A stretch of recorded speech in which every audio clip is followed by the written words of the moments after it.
Hello and welcome to the Intentional Mentoring Monday Night Call. We are doing this live in multiple channels. It's going out to 2 YouTube streaming channels as well as on Facebook. And we're also speaking to a live audience on the phone. So this is like podcasting taken to the next level. I'm Victor Grant. I'm going to be your co-host tonight with Mr. Peter Wolfing in New York City. I'm in California, the home of Silicon Valley, which is expanding ever northward. Pretty soon it's going to reach all the way to Canada. I have my co-host here, R2D2. Might recognize the thing. We like to have a good time here at Intentional Mentoring.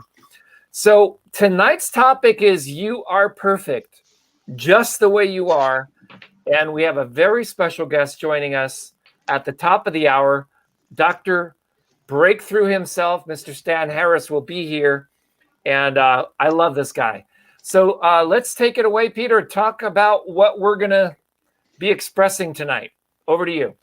All right. Hey, thank you very much. Thanks everybody for coming on. And I'm honored to have all you guys be part of this this journey that we do every single week. And we want to try to create what we want in our lives. And we're specifically dealing with entrepreneurship. But this can really be anything if you apply these different lessons that we do. So my purpose for teaching this lesson tonight is to help you stay in full awareness of what we call your completeness, okay? What we want to do is to have you come from a belief that nothing new needs to be added to you to make you perfect, okay? You're already perfect, okay? And we want to help you navigate through life's conditions and circumstances in a full awareness and presence that you are already perfect, okay? You're already in possession that everything you have that you need and so on in your life is already inside of you, okay? You have all the tools, all the talents, and the abilities to build and create this mental model of perfection that you're claiming that you want in your life, okay? So let's get started in today's lesson. The lesson is really, really powerful, okay? When you can embrace it on an intellectual level, and it can be really life transforming, okay? If you can embrace this principle that you can use this to live your life from, okay? I've done this lesson maybe 3 or 4 times over the last few years, and it's without question one of the very, very necessary principles in what I call the learning model of achievement or the learning model of success, okay? For those people that are religious, it's my belief that God's work is perfect and that perfection is the essence of who we are. The problem many of us face is we fail to recognize and express this perfection and this potential that we have already inside of us. Our conditioning and programming has us believing that something new needs to be added all the time to us in order for us to be complete. So we're always looking outside. We're always looking for that thing outside to be given to us. And now we're into the entitlement age, okay? So it's like, I exist, so you owe me, right? So we're always looking on the outside when everything is already on the inside. So the truth is all the resources that we require, that we'll ever find and that ever need, it already exists within us. We just forgot, okay? And we have to kind of bring it forth from inside of us. Most of us never learn how to live from this awareness of this perfection that we have. And we kind of judge ourselves and others as kind of falling short on talent and potential. A gentleman by the name and author and teacher, he's passed away, but his name is Thomas Troward. It reads in his book, our recognition of our infinite potential is measured of what we believe we're capable of achieving. Another author, James Allen, teaches this same principle. He said, we don't get what we want in our lives, we get what we believe we are. John Maxwell, one of my mentors, teaches it this way. He says, you cannot export that which you don't know that you already have. I think all the great teachers throughout history have tried to teach this principle, And I believe it's a really, really important one because it was really a big impact for me when I learned this concept and I kind of internalized it.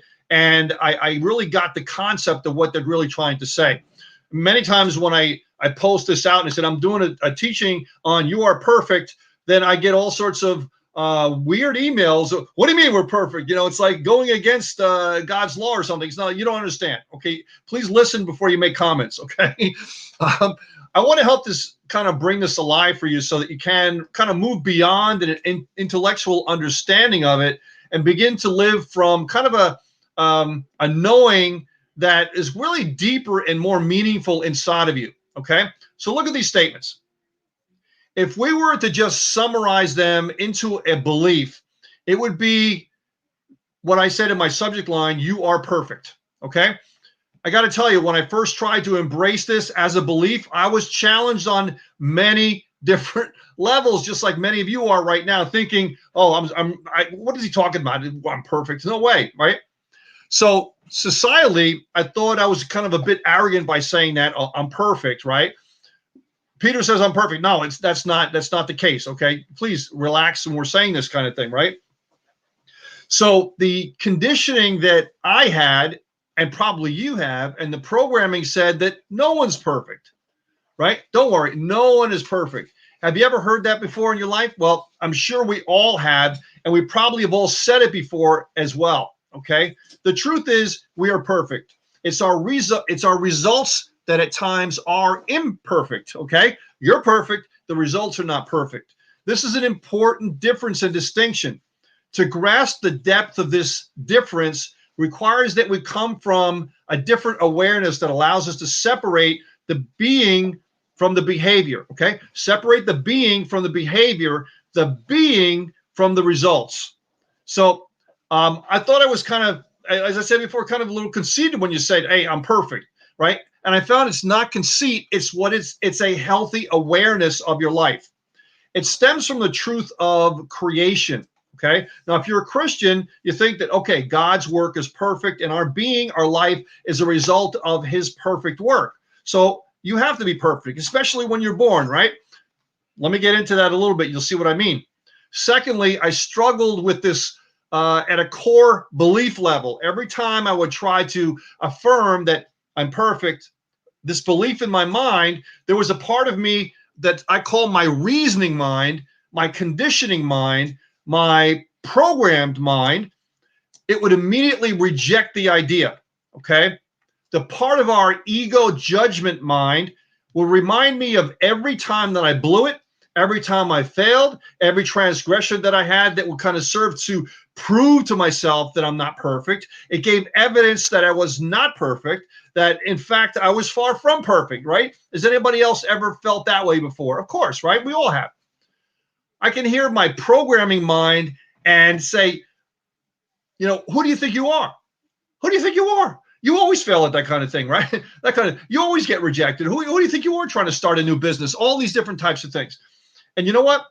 I could answer that for the longest time in my life. I couldn't really answer that for the longest time in my life because I really didn't have a full awareness of who I was, or what we call whose I was.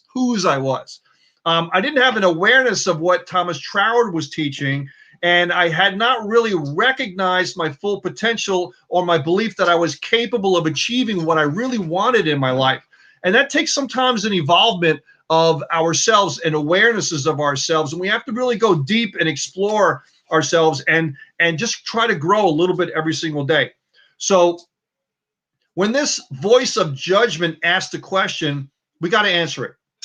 Not answering it gives kind of gives territory in our spirit, okay, in our mind, in our spirit, that was never intended to be claimed by disbelief or a doubt of our imperfection.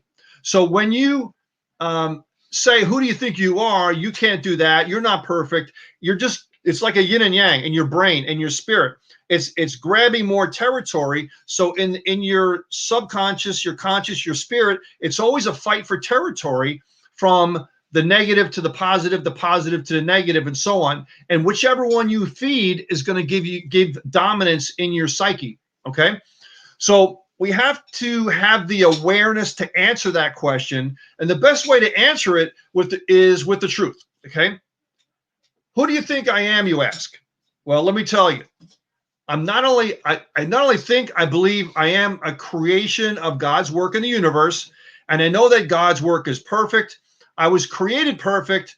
I have been given all the resources and talents to achieve anything that I want in my life and anything that I want to create. Okay. Totally different way that you talk to yourself. I did Victor gave me the video of the Vertex Live where I did a training on the words that you use. Okay.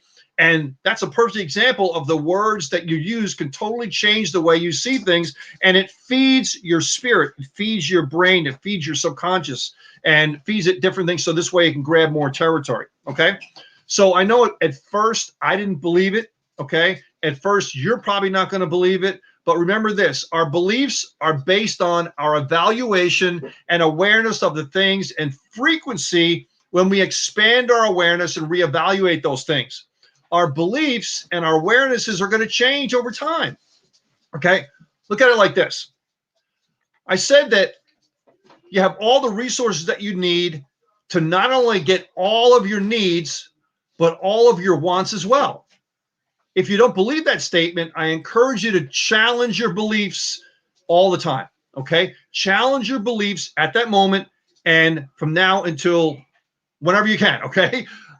So we come into this life free of any self-limiting beliefs, ready to learn with each step that we take. Consider this, a child's perception of life it's amazing. When you see a child walking around, it's amazing. Life is, I guess you could say, a never-ending stream of spectacular situations for a child, and they're learning and gathering information at all times. Okay.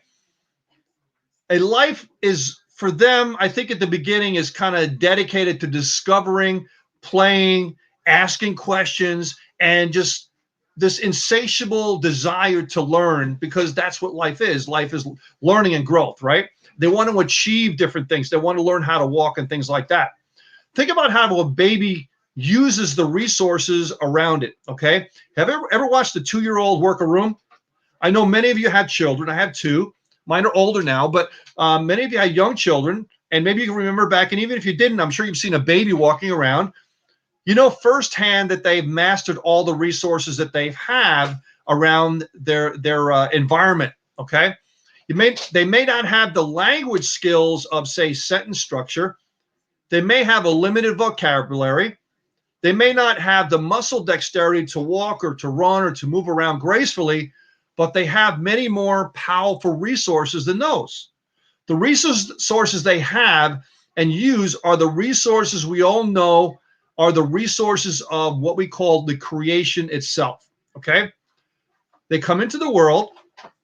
You came into the world as a natural-born explorer, a born risk-taker, a goal-seeking pro, a natural lover, hey there, curious, incredible imagination, highly intuitive, perceptive, continual learners.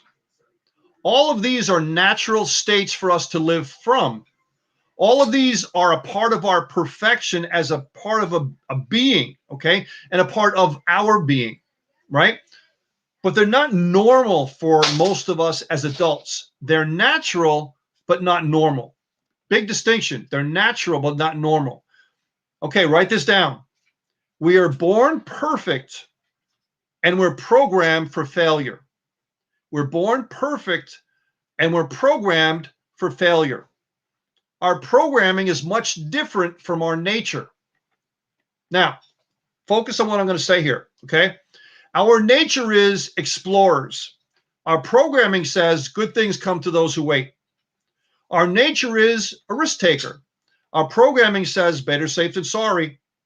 Our nature is be goal striving, but our programming says, how are you ever going to do that?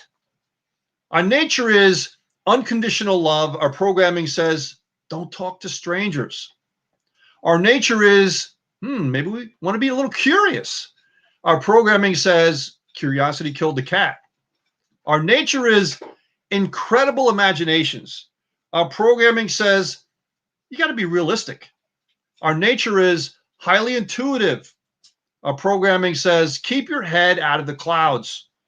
Our nature is be perceptive. Our programming says mind your own business.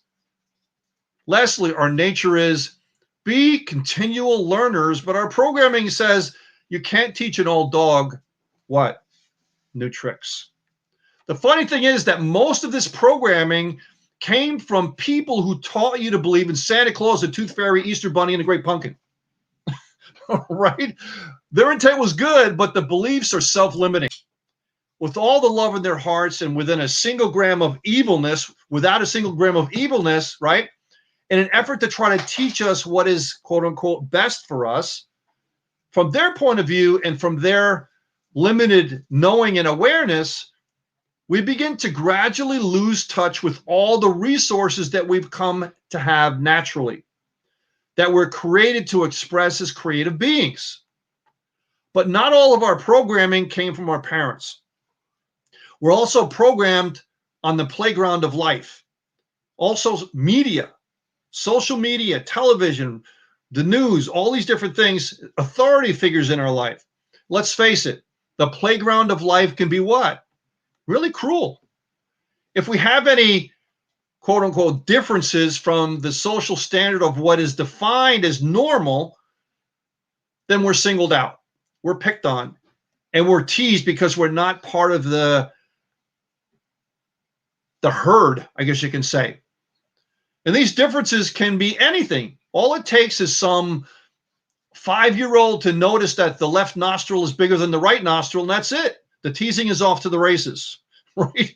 Kids can be really cruel. The other kids on the playground immediately spread the word. They spread it to the whole world that your left nostril is bigger than your right nostril. And by the end of the day, they put that fact to music, rhymed it on your last name, and sang it aloud on the top of their lungs every time that they see you. But as an adult, it's not much different than that. It's hurtful. We feel humiliated. We feel cut down to size. And sadly, this causes us to see and feel and become aware of a false perception of separateness. And we begin to see imperfection in who we are. With this false perception, we develop a new awareness. It's an awareness of a dominant culture of influence in our lives and other 5-year-olds that have been doing that to us. And it chips away at the perfection.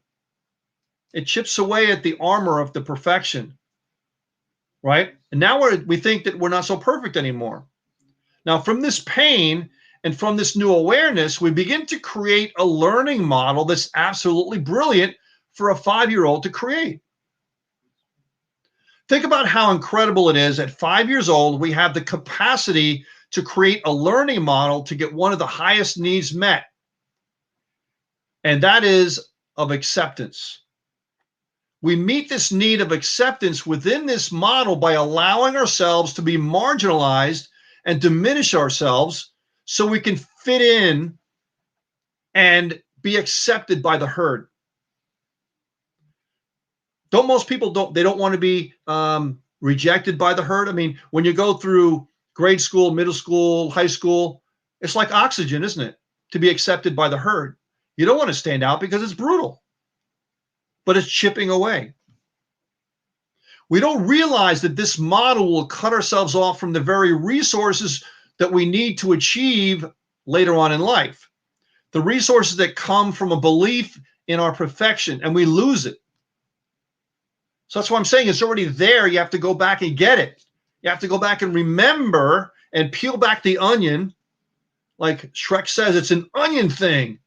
Or maybe the donkey said that to Shrek. Oh, it's an onion thing. Yeah, you got to peel back the onion and go discover the perfection that you had, the talents that you had. For a 5 and 6-year-old, this model gives them identity, a feeling of acceptance, even if it's not what they want. It's better than the isolation of not being accepted at all by the herd. So what happens? We allow and accept the teasing. We repress our feelings as a trade-off that's limited, but it's a necessary acceptance, right? But we get marginalized. The model has a price, and it's a really big one, okay? This model also teaches us to judge others and see their imperfections. This way we can tease them and direct the focus away from our own imperfections. And at some level, we become part of our own version of a dominant culture of influence, and we feel powerful again. You ever see bullies? They like to do it in public with other people because it makes them feel better by doing this to other people. That's exactly what they're doing.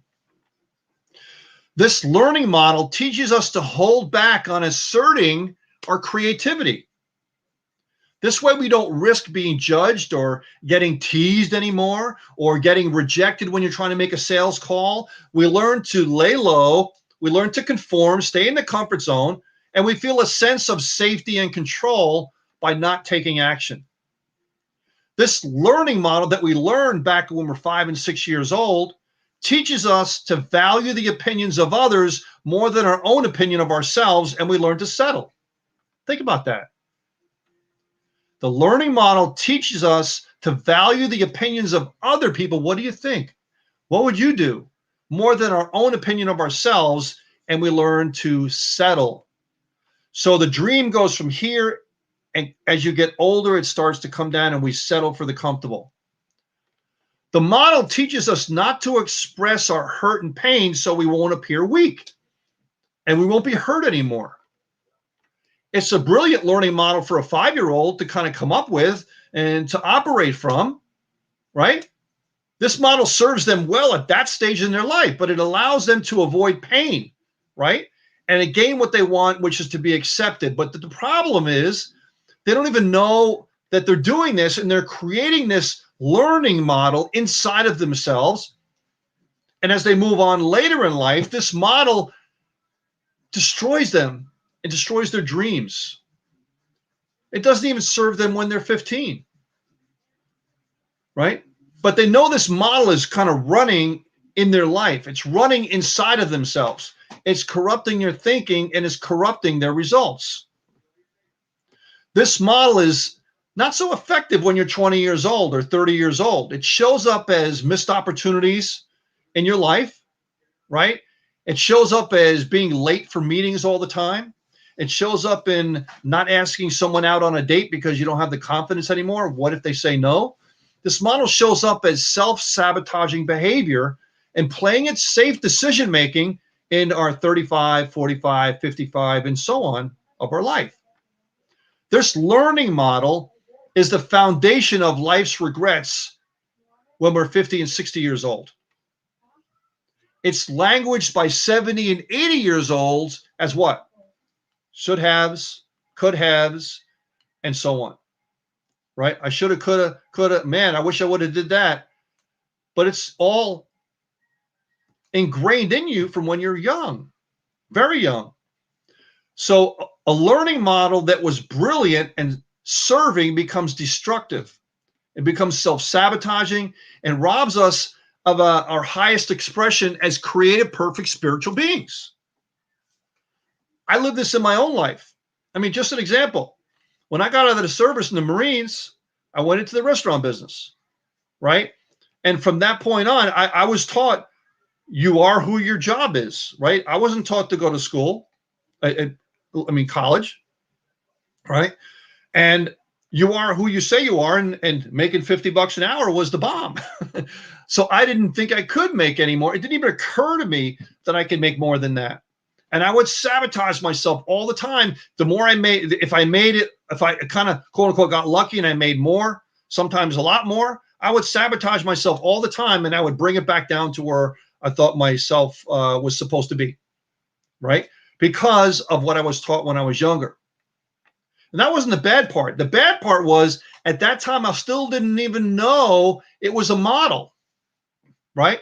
When I was out of the restaurant business and I started in 1990, I started my network marketing business and I started to learn. I still didn't even know that all this stuff about learning models and stuff. It took me almost 10 years to learn that, you know? But eventually I started to learn that these learning models existed. And I started peeling back my own onion to figure out, hey, how I can change this. But back then, I didn't even know I could change. I didn't even know I wanted to change because it never occurred to me that I even could. So I've come to know that our beliefs are created in one of two ways. Okay, maybe a combination of both. Okay, through spaced repetition of time, over and over and over and over again, or through an emotional sudden impact. Spaced repetition of time or a sudden emotional impact. There was a story, a movie that I saw.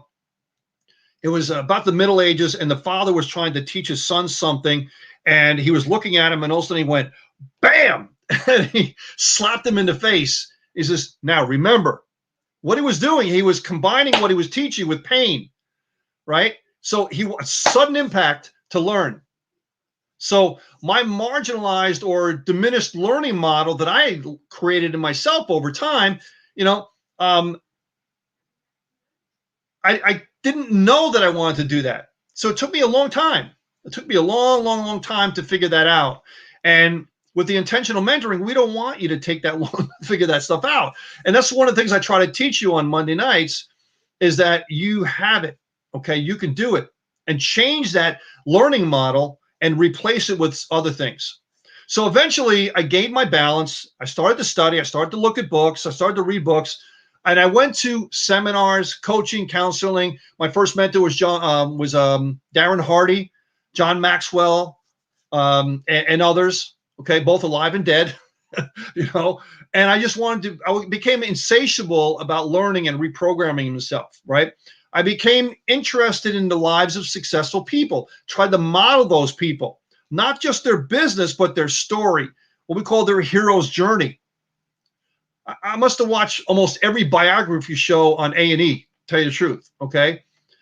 I began to start connecting the dots of what I was learning about the creative process with kind of how people were expressing these principles in their life and winning in really extraordinary ways. And then it became possible for me to do that.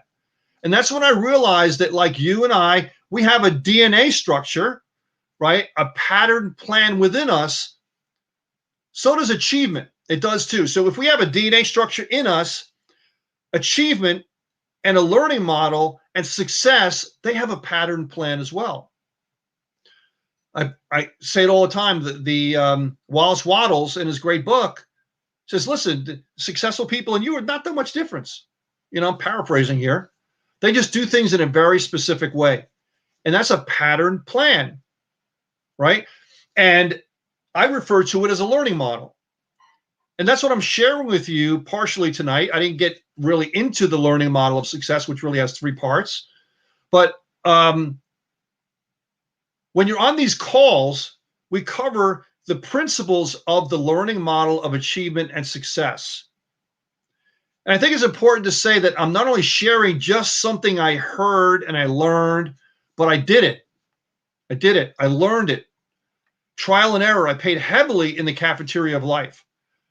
I gathered it from teachers. I saw it at that times, CDs, tapes, 8-tracks, cassettes, and eventually online and streaming. But I believe it. In my soul, I believe it. Okay? I believe it because I did something with it. I not only conceptualized it, but I applied it in my life. I tested it. I entered it into the experiment of my life, and I played full out. And I created extraordinary results in my life. And I want to pass that on to you. Anyone know Les Brown, right? He says, I don't say that to impress you. I tell that to impress upon you. If I can change my life, you can change your life too. Or he says, I know you can change yours as well.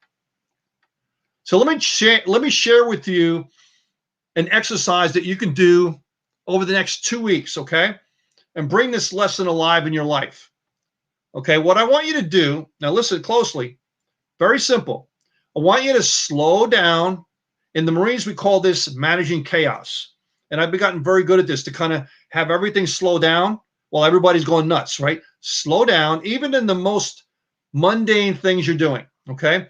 The next time you get dressed or tie your shoe, next time you begin to cut your food, slow way down, okay? Just be still and begin to observe how you do what you're doing. How are you doing what you're doing? Observe which hand you start with.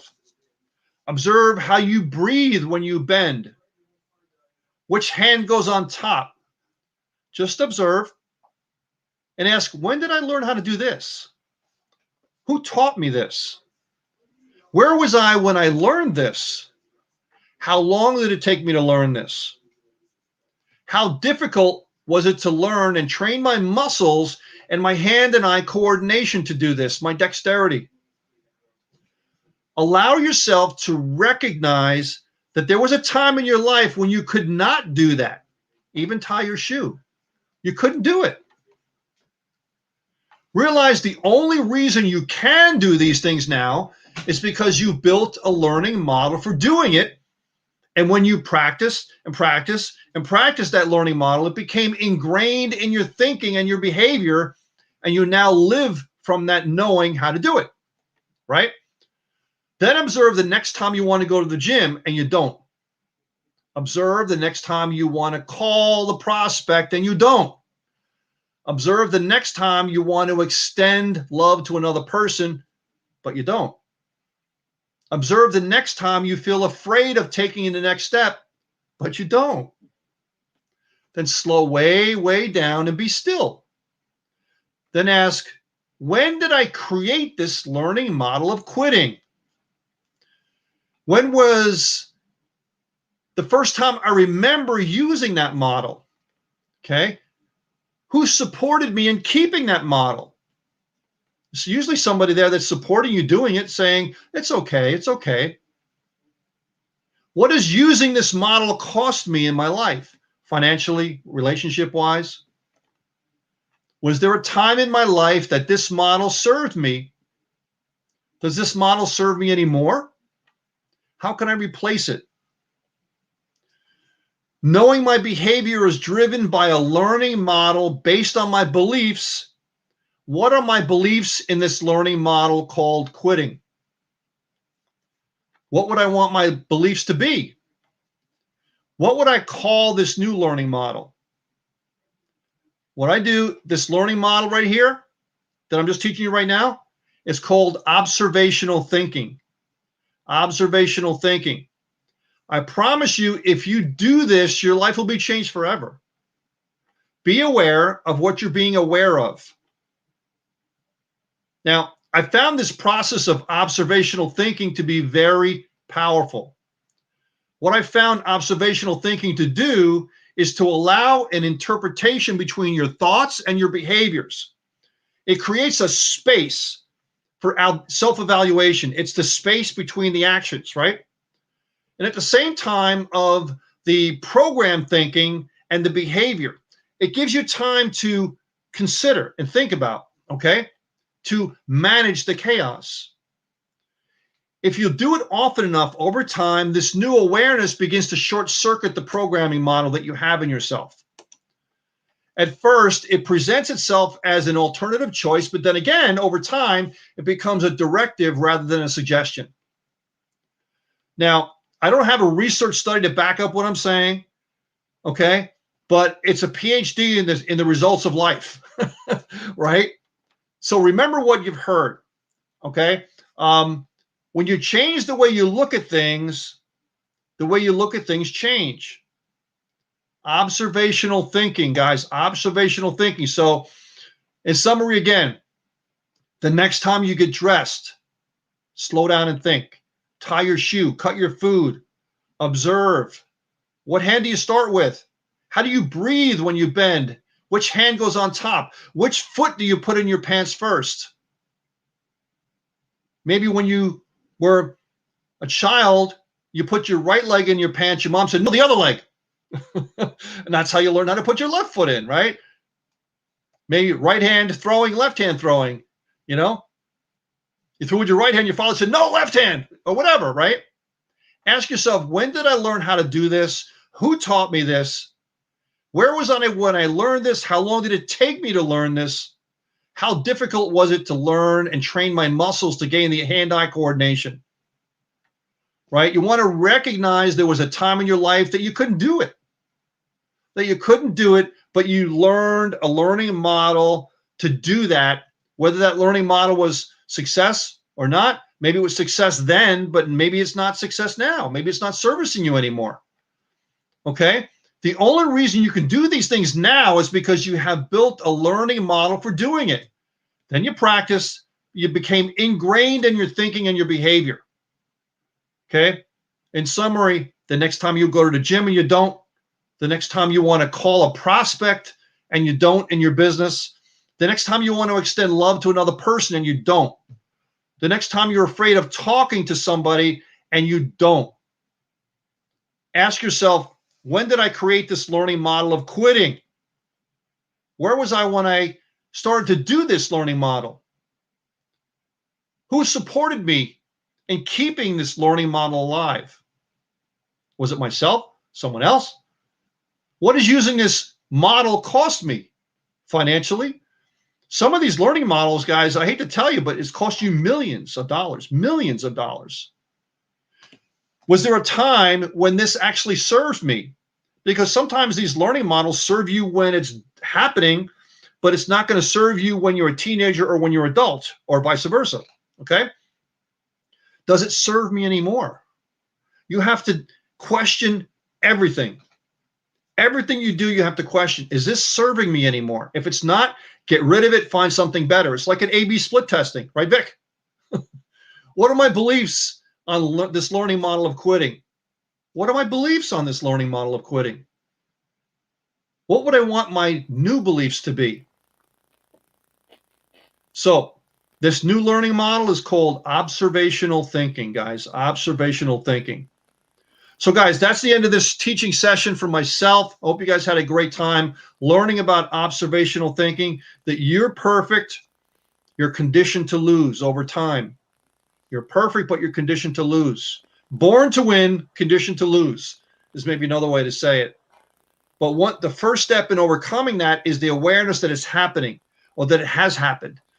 And you have the power of choice to change it no matter what age you are in your life. It's never too late. Never too late. Okay? All right, Vic, let me turn it over to you, buddy. And we have a surprise speaker coming up in just a little bit, Dr. Stan Harris. So I can't wait to see Dr. Stan in just a little bit. I think he's doing another Zoom call right now. So he'll be here in just a little bit. Back to you, Vic. Yeah, I wanted to have a conversation with you about this very topic. Vic, can't hear you. Oh, sorry. I probably can. My speakers are off. Well, you should be hearing me through the call. Can you hear me through the call? Can't hear you on the call. Oh, okay, hang on a second. Bring your speakers back on. Okay, yeah, now you should hear me through the call. You're on. Yeah, yep. So many things to unmute. Yeah, exactly. Click. It's actually this just proves the point that you were just making, right? What was it that you called? Let me recap what we were saying. Observational, what was it?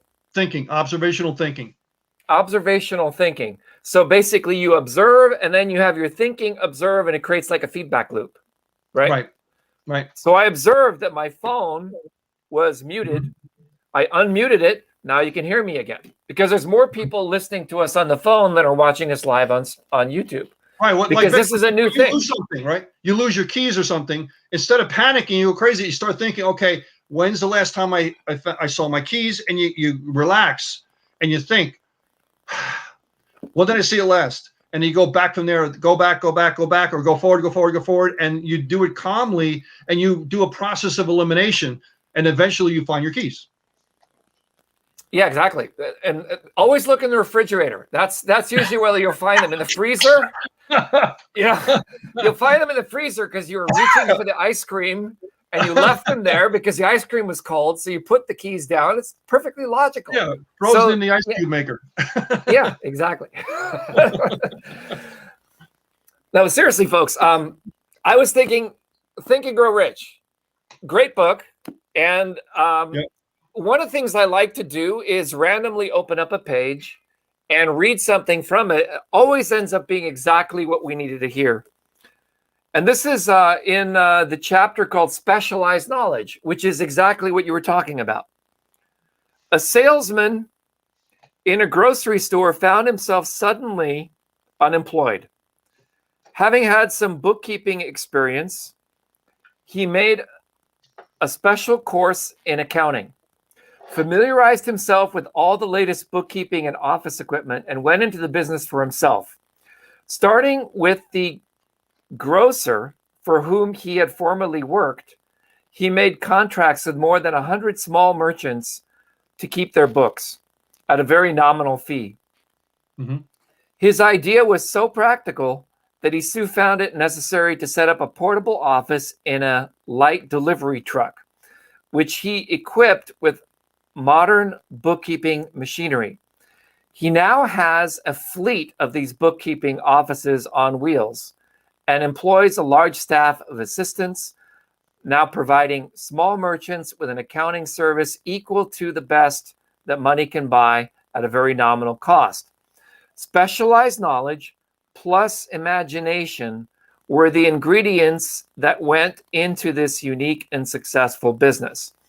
So the way I did it is I opened the book and it went straight to this paragraph. Specialized knowledge plus imagination were the ingredients that went into this unique and successful business. That's what I saw immediately. Like my mind just went straight there. Then I started reading backwards. I said, okay, what's the context of this?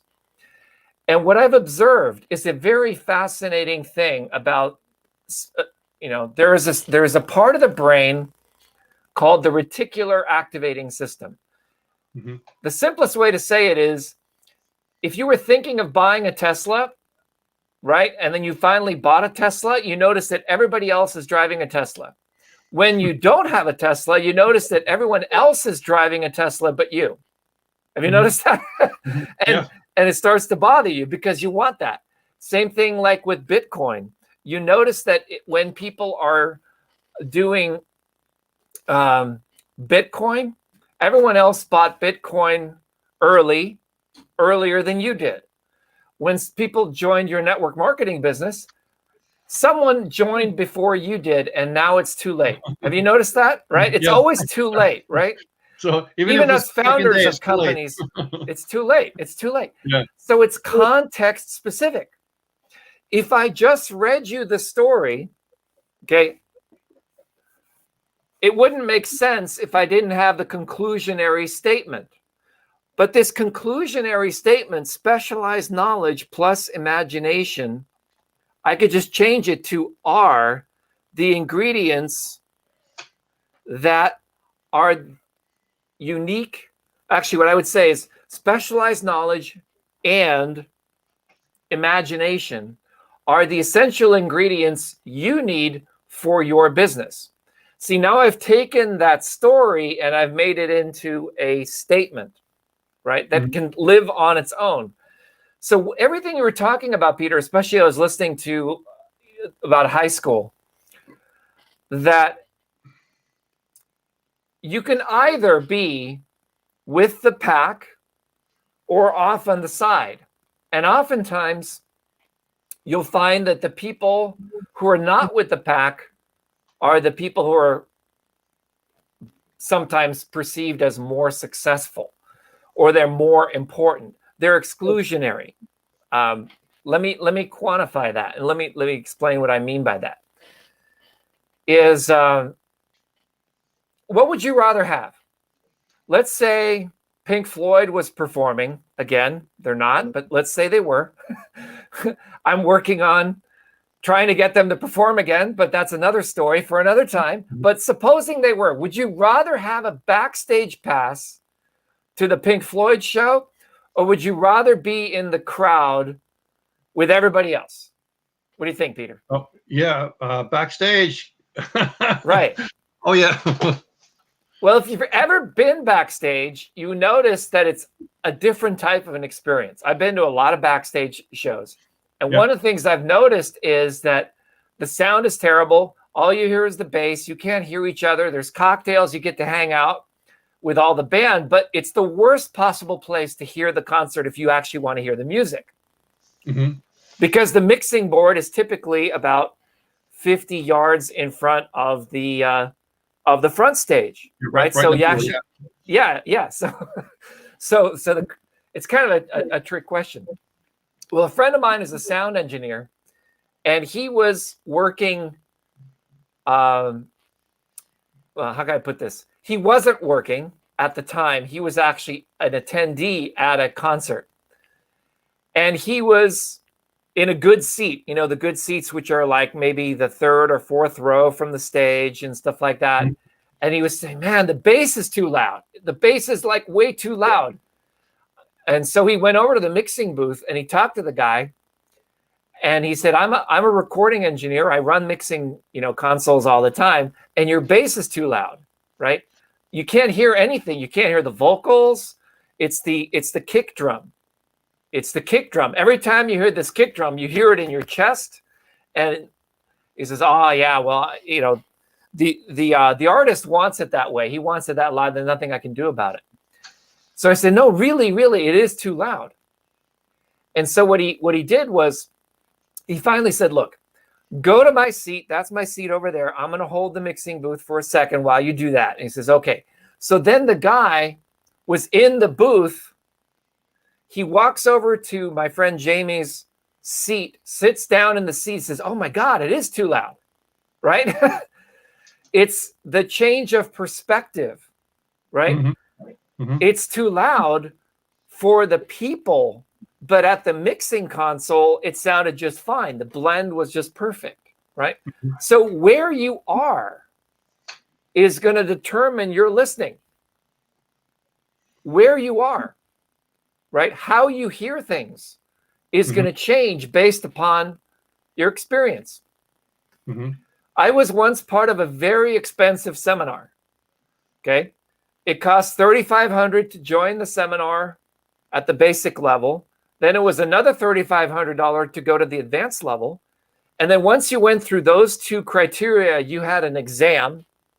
And then once you were examined, you had to actually teach the seminar several times, and then you were invited to something called the Wizard course. And I went to the Wizard course. And the Wizard course was like $7,500. I think it became later than that, on top of the other $7,000 that you paid just to get there. And it was really fascinating. When we finished the Wizard course for the very first time, one of the students said, what do we do now that we've graduated? We've finished everything, right? What are you going to do? And so Harry, who was the lead instructor of this program, he said, go back to resurfacing. You know that book that we sold you for $20? And start reading the book. And all of a sudden, the hidden meaning that's in the book will become apparent to you. In fact, the purpose of the Wizard course is to have you understand the book that we sold you for $20 when you first got started. Yeah. So there's some truth in that. So you are perfect was the topic tonight. But see, your mind is filled with noise. Your mind is filled with noise because of all the background that you're paying attention to. I was just having a conversation with someone where we're talking about a birthday party that we were at. And she said, you know what? I don't remember that party. I said, really? Yeah, you were there. I guarantee you were there. And then she was recounting that there's a study that's done as you get older. As you get older, I think, as you cross the 21-year-old mark, that your brain actually, when you go to sleep, it goes through your memories and decides what it should wipe out. It's almost like cleaning out your hard drive, right? Cleaning out your temp file. Decides what's important. Yeah. And you literally don't remember at all what was there. And it becomes more black and white as you get older. And so I was just thinking about that. We have the average person, I read this, consumes 7 Star Wars films of media content per day, right? Without knowing it. So when you're consuming that much media content, how could you possibly pay attention to this or that? What you need to do is stop paying attention to one thing and start paying to another thing. One of my friends in the United Kingdom, you met him once. Jack is the name, and goes by Jacques at the moment. Mm-hmm. Yeah, he's a big, tall, 6'6" bald guy, just kind of like like yours truly. And he's one of the most talkative people I know. Right? He's constantly talking all the time, constantly talking. I met him on a silent retreat, and we actually developed our friendship by writing to each other in a notepad, in a journal. Right? He was on a silent retreat and he couldn't speak. And so we built this relationship by sending messages to each other in this journal. And I was just realizing, okay, so how is this friendship that's lasted more than 20 years possible? Well, it's because we didn't have those filters, like you were saying, of, you know, the brain that we have in high school, the brain that we had in, oh my God, I didn't have, you know, the popular people signing my yearbook, right? You know, the funny thing is I reached out to some of the popular people, you know, from my high school. And guess what, Peter? They're not so popular. I have a better lifestyle than they do. Right? I've got a much better lifestyle than they do. They have a job. They have to work all the time. They have to be accountable to a boss. They have to show up. They have to do, you know, and I was just going, you know. And they probably say, I hate my job, but it pays the bills. Yeah, exactly. I hate my job, but it pays the bills. And I owe, so off to work I go. Yeah. And so, you know, just the concept of being live on YouTube is something that's so foreign to them that they would never even consider it. Mm-hmm. But yet, these were the popular people. These are the people that everyone flocked to sign their yearbooks. Mm-hmm. So what I'm saying is, you can evolve. And that comes with it a price. Okay? The price, I believe, is that the world gets smaller for you. And you'll have fewer friends. So like everyone who's read Think and Grow Rich, we now have a common point of reference. Everyone who was part of iPass, I used to be part of iPass. Peter, were you part of iPass? I don't think you were. I might have been. Might have been. Yeah. Okay. So we have that point of reference. Here's another book on the Invisible Selling Machine. Okay. Thin book, very small. You have another point of reference. The Holy Bible, another point of reference. We have these points of reference. So as we learn and as we grow and as we develop specialized knowledge, what ends up happening, only people who have at least a basic understanding of that specialized knowledge are able to track with us. They're going to be able to relate, right? So what ends up happening is the people who have no clue what you're talking about, they're going to probably get bored and change channels. And the irony of that is that the specialized knowledge that you're giving them is exactly what they needed to hear. But because they don't have the background of relatedness, they won't be able to hear it. They physically won't be able to hear it. And this is that Dunning-Kruger effect. It's now scientifically proven that, okay, so if I read everyone who read The Invisible Selling Machine, I can now explain to you email marketing. My email marketing course, Email Relevance, is all based on going beyond The Invisible Selling Machine. But if you haven't even read that book, we don't have a point of reference, and I've got to basically summarize that thing for you up until you're at that point. What I've observed, especially in the personal growth arena, is in order to be relatable to the public, they can't progress past the super beginner level.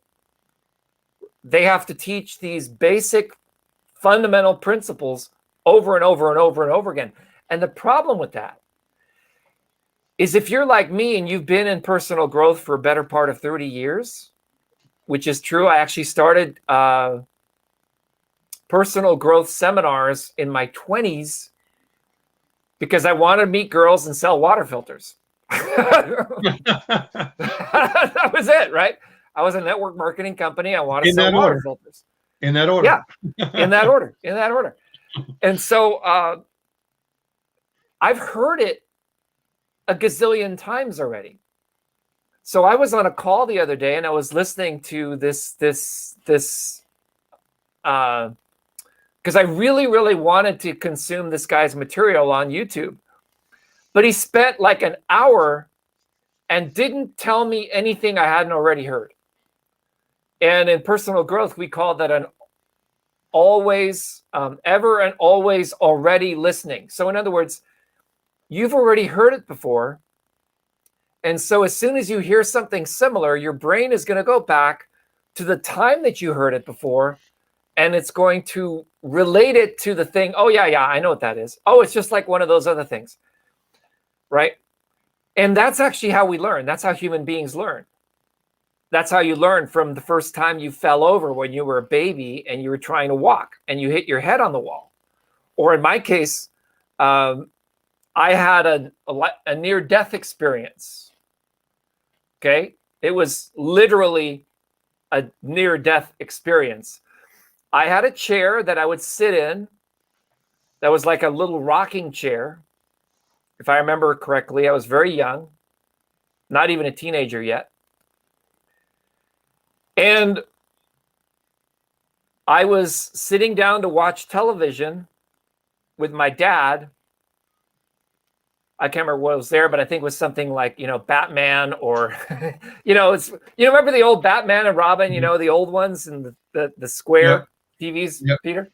Yeah. Yep. So I think if I remember, it was either Get Smart or Batman, because I thought you become more intelligent if you watch Get Smart, which I thought was really funny. Well, anyway, I was mesmerized by the television. Well, my mom had vacuumed that day, and she moved the chair. So I sat down into the chair that I believed was there, because it always had been there, right? Why would I think the chair would ever be there? It's always there. I could just watch the TV and sit down at the chair. Well, the chair was not there. And so I landed on the floor, and my head smashed against a marble coffee table, split open, blood was splattering everywhere. They had to rush me to the emergency room. And I lost consciousness. And when I came back, I was a completely different person. Completely different. Like almost like completely different. So some people say, oh, Vic, that's why you are the way you are. Right? But I'm sharing that story with you for several reasons, because how many times have we wanted to do something and we go, oh, yeah, it's no problem. It's going to be that way, right? We believe it's going to be that way. And but I'm a huge fan of YouTube. I'm a huge fan of Google ads and YouTube ads, right, Peter? Mm-hmm. So I just started. I created a campaign last week, and I was interviewing someone to come on board with our agency to see if he could run ads for our Builderall members. And so I thought I did everything right. I created a landing page. I created a capture page. I had my own domain. I had everything there. I had it running. I had clicks going in. I was going, yay, it's working. And then come Friday, I get this notice saying your account's been shut off. Your account's completely shut off. And there's no warning, no reason given, just boom, you're gone. And then they send you this notice that says, oh, since your account's been shut off, we're shutting off all your other accounts. And if you try to create future accounts, we're going to shut those off too. That's what they said. So I said, what did I do wrong? So I reached out to support, And I finally got through after many, many hours of trying to get to someone. Take a guess what was wrong, Peter. It's I have no this idea. exact same thing of the chair. Exactly the same thing as the chair. Okay.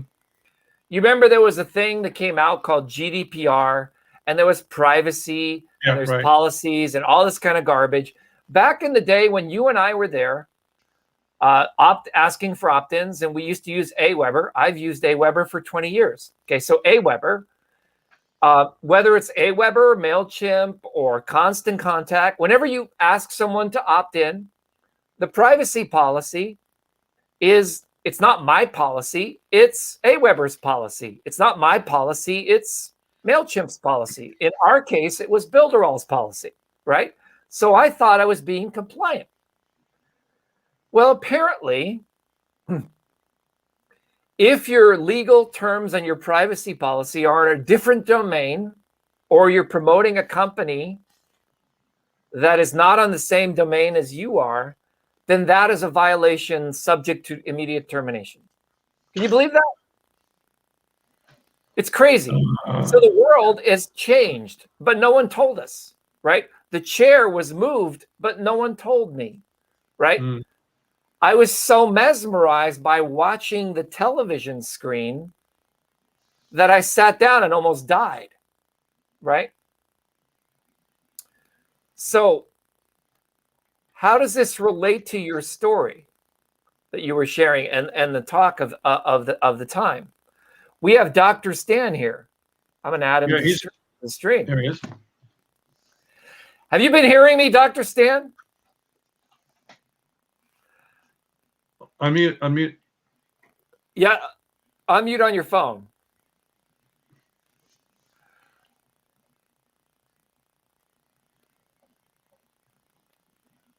Okay, so Dr. Stan is joining us. Yeah. So what I want you to do now is unmute on your computer, but keep your speakers off on your computer. There you go. Unmute. Yeah, Unmute perfect. the mic, but turn the speakers down so it don't get an echo. Yeah. So like that. What about this? Yeah. You should be fine now. Okay. Okay. Awesome. Yeah. So I was sharing. Did you hear my story about how I almost died? Yes, sir. Okay. I'm glad you didn't, though. Did you? Well, did you? You know, the thing is, I hadn't Did thought you hear about my- that until the moment when Peter was talking. I was having these visions of high school and yearbooks. You know, I was that guy that could get girls by helping them with their math problems. Right? I wasn't that guy. Yeah, you were the football player guy. I was the martial arts guy. Yes. Yeah, you were the martial arts guy. Yeah. Yeah, 4 hours a day, man. So no time for football or anything else, bro. And so I had to play. By the way, I almost died on 2 occasions trying to commit suicide. And I always tell people I'm so glad I failed. I was in a hopeless situation. So I'm glad now I've lived to be able to tie into my purpose. You know, we got a powerful challenge going on, Peter, and also, Vic. And so we had, you've all heard of Zig Ziglar, that incredible human being. Well, his son, Tom, is not just following on, but carrying the torch even further. And Tom spoke for us last night. He'll be back again Wednesday. So you definitely, we're going to give you a link where you can get in free, because if you're connected to Victor and Peter Woofing, by the way, Peter's going to be speaking. Oh my goodness. Y'all know Peter's the brother like no other. Y'all know Peter is the master of disaster. Can't say it no faster. He's too strong to be weak, too sweet to be sour. He can't take credit. It's all God and his wife's power. Come on now. But bobbing and weaving. Come on, man. Come on. But yeah, Peter, man, when I didn't know who I was, and I wasn't tied into my purpose, Tom Ziglar said it best. He said the opposite of depression is not happiness. He said the opposite of depression is being in purpose. I was like, whoa. In other words, when a person's out of purpose, then they're in depression. And so the opposite is not happiness. The opposite is being on purpose. And that's where the happiness comes in. And that's why Peter and Victor, you guys can be working, working 10 hours, 12 hours sometimes, 14 hours in a day, people think, wait a minute, I thought you got free from a job and stuff so you can do this entrepreneurial thing. Yeah, but see, it's not work anymore. When you do what you love, when you do what you're purposeful about, you can keep on going. And that's why we've got this powerful challenge. And so I just want to take a few moments because, again, my friend, we are having, like Tom Ziegler, he spoke. But guess what, my friend? We are having some, like, for instance, Fran Harris. If you never heard the name Dr. Fran Harris, she just did a pitch on Shark Tank last month. She appeared on Shark Tank, and not only did she appear, she got the deal. That's how this woman was also a star on WHTV TV. She also was a WNBA star. She's going to be speaking for us Wednesday. Have you ever heard the name Dr. Doug Fireball? I mean, legend in the industry of home-based business. When I started several decades ago, he had cassettes that I would get his cassettes. And it was just a year or two later, we were sharing the stage together and so forth. But I'm telling you, and Dr. Doug Fireball is not just a genius, not just brilliant. He's helped people make billions of dollars in the industry like Peter Wolfing has. I mean, incredible. He's going to be one of our speakers. Oh, did I tell you it's free? By the way, we've got Candy G. By the way, for all of you women, happy International Women's Day. Okay, Candy G, who, by the way, her story is from peanut butter to private jets, right? So we've got some powerful women. And so, by the way, I posted on Facebook today, these powerful 4 queens changed my life forever. My grandmother, Daisy Stewart, my mother, T.G. Gessler, my beautiful wife, Nadia, my ABCD, adorable brown caramel delight, and my daughter, who is now Dr. Christina Harris. These 4 powerful women. So again, on this International Women's Day, we give special honor to you powerful women. And I want you to know we've got some powerful women speakers, and we want you to attend this Breakthrough Freedom Challenge. And I'll give you several reasons why. Number one, because of the coaches. I just mentioned several of the coaches already. We're talking about Ali Madawi, who was homeless for many years, who came from a third world country. And now today he speaks 5 languages. Now today he has consulted with companies to help them do over $2 billion. And now, my friend, he's going to be speaking and training on Thursday. I'm talking about Alicia Little, who's the top of her game, an internet and affiliate marketing superstar. I'll never forget one day where in 24 hours, 7 figures. That's right. She made 7 figures in 24 hours. We're talking about she breaks down things that are so complex and makes them so simple. She's going to be speaking, I think, on Friday. We've got Super K, Kristen Lee, who is going to teach people how to take their Facebook and turn it into an ATM. And literally in just a couple of years of being in this business, the home-based business and leveraging the internet, is at 7 figures, my friend. But more importantly, she's going to teach you how. By the way, we've got a contest.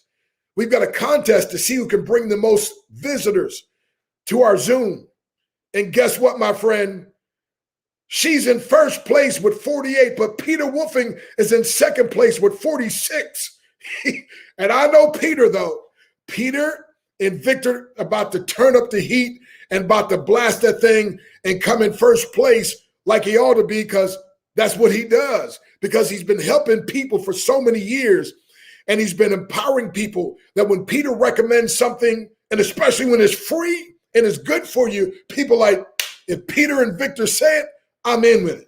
Hey, guess what, my friend? Number one, you ought to come because of the coaches, but number two, because of the content. This is not some hype. This is not just some inspiration and motivation, and nothing wrong with that. You know, like Zig said, people say, yeah, but the motivation you give is like, we're going to need it again. He said, well, you took a shower yesterday. You don't mind that you got to take another one today and another one the next day. You know, I charged up my phone last night Uh-oh, I wonder if y'all could hear me. My thing came out. Maybe y'all can't even hear me. Oh my goodness, I've been talking with my okay. So I plugged in my phone last night to charge it up. Why? Because it almost went dead yesterday. And guess what? Tomorrow or tonight I'll charge it up to why? Because again, and every day I don't ever say this old stupid phone. All right, man, this ain't no. You just charge it up, right? I mean, I ate yesterday. Guess what? Well, actually fasted, but anyway, but I'll eat today after 6. I'm fasting until 6. And I don't say, man, I ate yesterday. I don't want to eat again. No, but wait a minute. This content is transformational, number one. It's going to transform you. But number two is transcendent. In other words, you're going to get breakthroughs in your personal life, breakthroughs in your professional life, breakthroughs in your relationships, breakthroughs in your marketing, it's incredible. But the third reason you ought to come is because of the contest. I mentioned that we have a contest, several different contests. One is the top 10 to see who can bring the most people. And by the way, I jokingly tell people, all you got to do is invite 3 people. That's what Peter does. Just invite 3 people, Lottie, Dottie, and everybody. But we got a contest. I said, hey, Peter, one of your companies, I built a team of 1.5 million. That's all I did. Lottie, Dottie, and everybody, right? And so listen, my friend, but we got a contest. See, people like being recognized. Now, people like my wife are more behind the scenes, but people like me, I mean, you see this trophy room I'm in, right? I mean, I just feel more powerful when I'm around all this stuff that I've accomplished. But guess what, my friend? So recognition, I say, babies cry for it. Recognition, teenagers will lie for it. Recognition, some women will buy for it. Got to get the better dress, the better hairstyle, and recognition, some men will die for it. Well, guess what, my friend? We're going to recognize people for doing a good job, but especially those who come in the top 10. And I tell you what, my friend, I learned this because I attended another challenge and I came in first place. I was a speaker. I didn't know they were doing some type of, and I came in first place. And lo and behold, they gave me $500 extra. I mean, $500 for coming in first place. Now I made over $1,000 because I'll tell you, they did another thing. And guess what? I said, I'm going to mimic that thing because I like the way that worked. And so here's what they did. So you ought to come, I said, because of the contest. Let me tie it in with number 4, come because of the cost. Number 1, the cost is free. We got morning sessions, 10 to 11 Central, 10 to 11:30, which is 11 to 12:30 Eastern. And then we had a bonus session tonight. We'll have another bonus session Wednesday night, and that'll be 6 to 7 Central, which is 7 to 8. And we got a private Facebook group. If you miss any of these, you get to watch the replays. But watch this, my friend. But if you want to get $4,000 worth of bonuses, see, we must have learned this from Peter and Vic. These guys are masters at this. If you want $4,000 worth of real life bonuses, it's just a measly one-time $7. We call that an irresistible offer. I like to call it a breakthrough Godfather offer, too good to refuse. And so, but guess what? When you go to Peter's link, breakthroughwithpeter.com, breakthroughwithpeter.com. When you go there and sign up, guess what, my friend? You're going to get your own link. When you get your link, you can send it out to people. Remember, just 3. Help me out, Peter. What 3 people? Number 1, Lottie. Number 2, who? Dottie. And number 3, everybody. Everybody. Right? So watch this. And so if somebody does the $7 one-time upgrade, we pay you 90%, which is $6.30. Now, if they do the VIP experience where we have extra afternoon sessions just for the VIPs, like we had some today where you get more intimate with the speakers, you can ask questions and so forth. And then we actually break up in little smaller groups too for a while. I mean, listen, you're going to get my world famous 21-day breakthrough challenge. You're going to get all those thousands and thousands of dollars of the bonuses, and you're going to get the replays for life. Now, the replays will be available in our private Facebook group for another week after this is over, and then it'll be taken down. But when you're a VIP, my friend, but guess what? If you send out your link and somebody signs up as VIP, we pay 50% or $48.50. And then, like I said, if you invite a bunch of people, you come in 3rd place, you'll make $100. You come in 2nd place, $250. You make come in first place, you get 500, but Peter already got that. So y'all can do second or third, right? Peter gonna do that. But watch this. Because Peter's a Marine, right? The prior service Marine, he's still got that competitive edge in him. So he's a quiet sniper, I like to say. So watch this. Number one, you ought to come because of the coaches. Number two, because of the content. Number three, because of the contest. Number four, because of the content. Number five, because of the cost. And by the way, there is another cost if you don't attend, and that is you may miss that one secret sauce, that one little piece.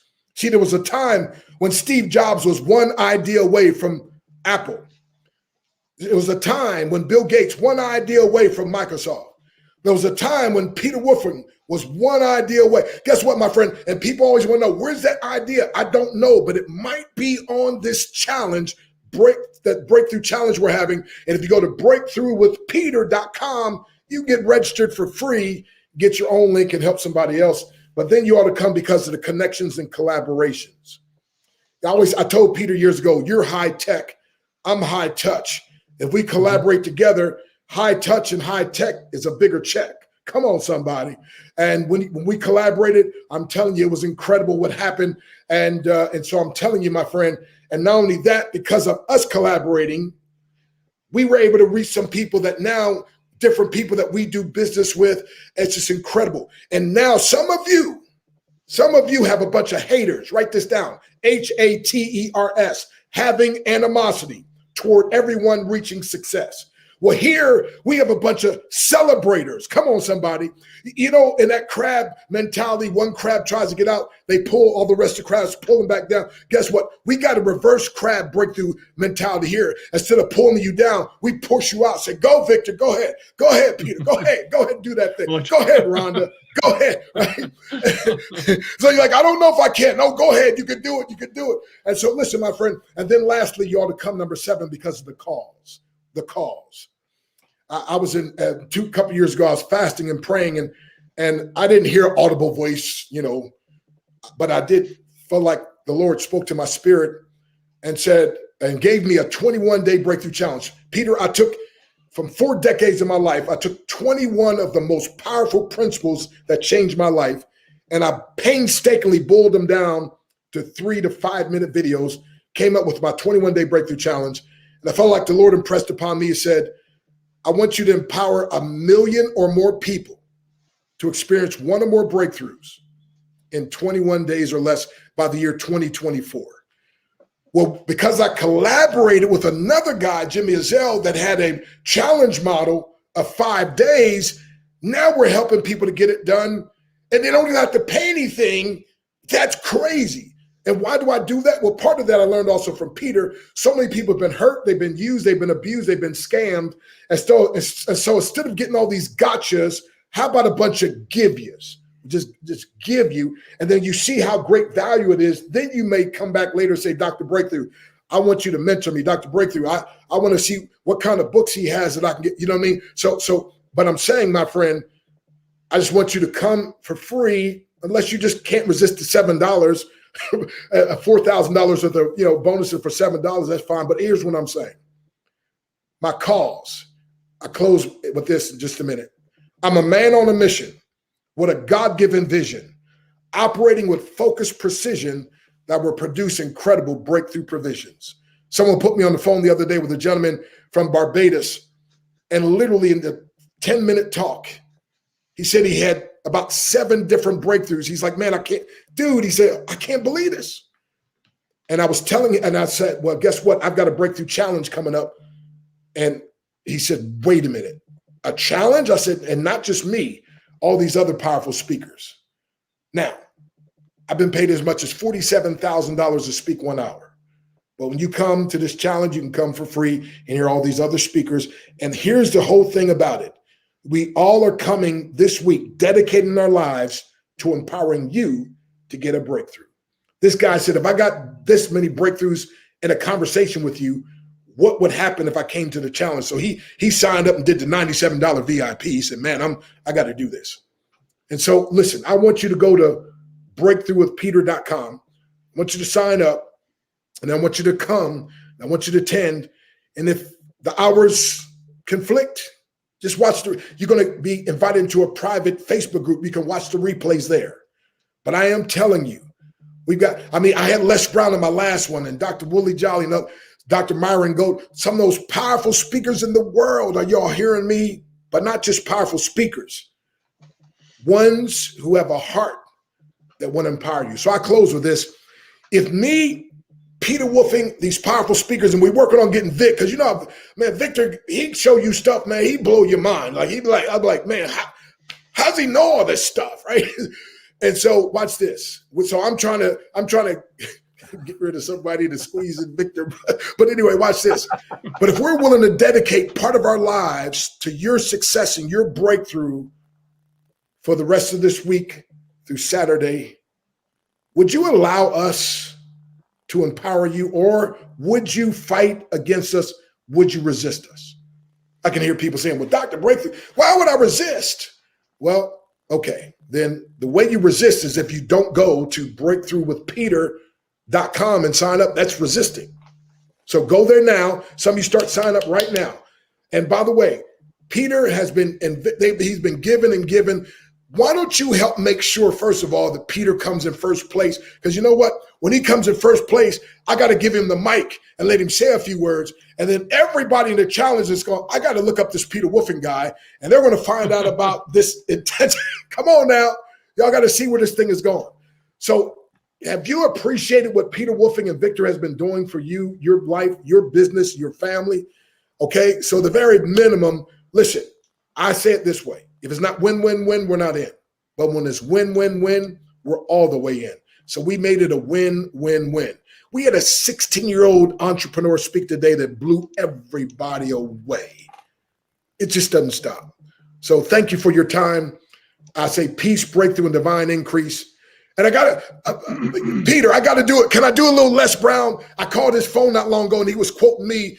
And he says, Dr. Breakthrough said, I said, man, so can I do a little Les Brown on him as a closeout? Go for it. Yeah. If you want a thing bad enough to go out and fight for it, to work day and night for it, to give up your time, your peace, and your sleep for it. If all that you dream and scheme is about it in life seems useless and worthless without it, if you gladly sweat for it and fret for it and plan for it and lose all your terror of the opposition for it, you simply go after that thing that you want with all of your capacity, strength, and sagacity, faith, hope, confidence, and stern pertinacity. If neither cold, poverty, famine, or call, sickness, or body or brain can keep away from the thing that you want, if dogged and grim, you beseech and beset it with the help of Almighty God, Victor, Peter Woofing, Dr. Breakthrough, and the Breakthrough Challenge, you can get it. So go right now to www.breakthroughwithpeter.com. It's breakthrough time. All right. Well, thank you so much, Dr. Stan. Awesome as always. Well, you guys got a treat here on the Intentional Mentoring call today, and also on the live broadcast on YouTube. First time we actually did that. Vic, I think it went over really well. Don't you think? Yeah. It's doing really great. I think you know what's great is I want to acknowledge some people here that would never have ever heard about us because you know, 𝗵𝗶𝗄𝗲𝗄𝗏, she's been very active in the chat. She's from Bass Lake, which is right by Yosemite National Park. Beautiful, 4 hours from San Francisco. She's out there in the. Just imagine that you're in nature. You're in a national park. You're out in the wild, and you're watching us. You know, in different parts of the world. You ever see that that stand-up comedy special with I'm trying to remember the name. It was what would John Lennon and or Paul McCartney, how would they be if they were having a conversation? How would they describe today's world? It looks like Dr. Stan left. So yeah, he had another call. You, Dr. Oh yeah, he's on another call.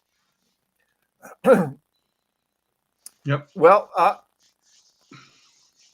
what would did you ever see that comedy show with him? Which one? I'm trying to remember who was that. It was Dana Carvey. Dana Carvey. Mm-hmm. Where he does a conversation of John Lennon with Okay. Paul McCartney, and they're talking about these baby televisions. Mm-hmm. It's a baby television, right? And you're looking at these baby televisions. I mean, that's the world that we grew up in, watching an old TV set. It's changed, right? The internet is doubling every 90 days. I read somewhere that 90% of all the world's information was created in the last 2 years. Can you believe that? Mm-hmm. Yeah, wouldn't doubt it. So it's accelerating at such a fast pace that how can we keep up to it? Mm-hmm. So we have links below this video in the description, and you can click the button and join this challenge with Dr. Stan. And you're going to be speaking on it. When are you speaking, Peter? Tomorrow at 3 o'clock Eastern. Okay. So you definitely want to tap into that. And what are you going to be talking about? It keeps on changing every day because I'm doing more content for the different things that we're doing. And I want to do something that's powerful that other people haven't heard before. So I'm not quite sure yet. I was going to be talking about money and things like that, but we'll see. I'm not sure yet. I just wanted to be able to help as many people as possible. You know try to guess what was my favorite comedy show that's still running right now? What's that? Whose line is it anyway? Whose line is it anyway? Look that up sometime. It's so funny. It's all improv. The whole thing is all improv. Wow. And, wow. Yeah, it's all. They have different people up there, and they give them questions, and they link together and do improv. It's so funny. It makes you cry, kind of funny. So, what network is it on? It's probably on AMC or something like that. It's one of the not one of the main ones. Okay. Yep. Cool. So we open this up for questions. If anyone has any questions, please put them in the chat. Otherwise, it's normally the time that we would stop. Oh, the TV show. Okay. If you could type the name of that show in the chat, maybe, Peter, that would be great. What's it called? Straight. Here it is. I'm gonna post the link for YouTube on it. Okay, I'm gonna post the link for Netflix. This is the Netflix show called Straight White Male, 𝗵𝗃𝗃. I think this is the one. If that's the one where he does the baby television. I was howling so much. Yeah, so that I'll put that in there. Whose line is it anyway? Okay, great. Yep. All right. So, well, that's exciting. And they're on YouTube and they have a playlist. No, he's always under energy. Yeah. He never has enough energy. I'm being a little sarcastic. So, guys, thank you so much for coming on. Of course, we have our other broadcast this week, Tuesday and Thursday. Please come again next week on Monday. Got a lot of stuff for you. I'm pretty happy with the YouTube that was on here with the simulcast that's going on. I think it turned out pretty well to kind of reach more people and to have a different dimension versus just the call only. You can actually see our mugs on here too. So I'm pretty happy to see how that went. So yeah, all right, guys. And the other thing is we also have a really nice, high quality a podcast if we choose to ever go into the world of podcasting. Right. I kind of stay tuned for the podcast. If you're one of these podcasters, let us know and we can podcast with you. Abby says loved it. All right, that's great, Abby. Right. Thank you so much for coming on. Oh, thanks, one more announcement. Yeah. What's up? We will be if you go to YouTube, here's what I want everyone to do, okay? I want you to go to YouTube I want you to search for intentional mentoring. Intentional with an AL, mentoring. I want you to click the subscribe button and then click the little bell with all. And what that will do is it will tell you when we upload something that's live. Like right after this call, we will be showcasing a live stream of a talk that Peter and I did back in January for the Vertex Live event that thousands of people attended. And this is a clip from that. It's about 1 hour long. And this is called The Power of Your Words. And so this is going live immediately following this broadcast. So I could actually pipe it right into this live stream since there's still people here. You know what's funny, Peter, is that we had more people show up at the tail end of the call than we had at the beginning of the call. Oh, really? Yeah. Yeah, so they're saying, yes, I like this better. So you know that the longer your live streams are, the better, right? Most of my friends that are doing live streams, they're on live for like 3 or 4 hours. One of my friends, the guy, he wrote this book right here. This book right here, YouTube Formula. Can you imagine this? He was on for 12 solid hours on a live stream. 12 hours. Wow. So that's crazy. And that's actually the limit. He wanted to reach the limit. So he was actually there live for 12 solid hours. And I watched part of it. I haven't watched all of it yet. But just imagine that. I mean, it's the antithesis of the 15-second video, right? We have to try to say things in a few words or less. I think that the best things in life take more than 15 seconds to learn. But the fundamental thought and the principle and the reminder, you need to convey that in 15 seconds. Mm-hmm. So if you were to say in 15 seconds what intentional mentoring is all about, what would you say it is, Peter? Intentional mentoring is to make choices that are going to change your life, specific choices that are going to change your life. Every single choice matters. Every single choice matters. Excellent, excellent. All right, so shall I stream the power of the words? 1 yes in the chat, and I will stream it right here, right now. And that one was excellent that you have. I saw that today. That was actually really good. Yeah. Well, you know, the thing is, I was watching one of my videos from 2013 today that had like 5,000 views on it. It was 5 minutes long, had 5,000 views, and I was listening to myself solving a common problem that people have.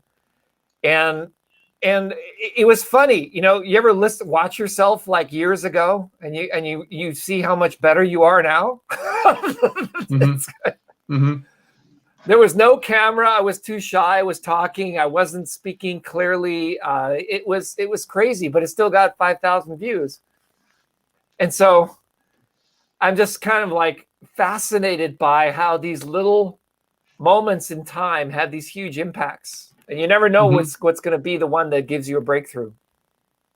All right, we got some yeses in the chat. So that means this is now going to be a 2.5 hour broadcast at least. Peter, you've already ended the call. Why don't we have everyone who's on the audio call right now go over to YouTube and search for intentional mentoring, and then they can continue watching this over there. Sound good? Yep. All right, guys, I think you heard that. If you want to watch The Power of Your Words, and that was a stellar presentation that I did that has been actually asked for over and over and over again. If you go to YouTube, search Intentional Mentoring, and click on the live stream, you'll be able to see that broadcast on there. So let me shut the recording off here. See you guys there. Okay, Peter, stick around for a second or so we get a little bit of all right, let me footage with us on there. Sound up here. So we can now unmute. Okay. All right, Peter, you there? Yep. All right, can you hear me okay? I can. Okay. Let me. Awesome. Huh? Yeah. Watch this here a second.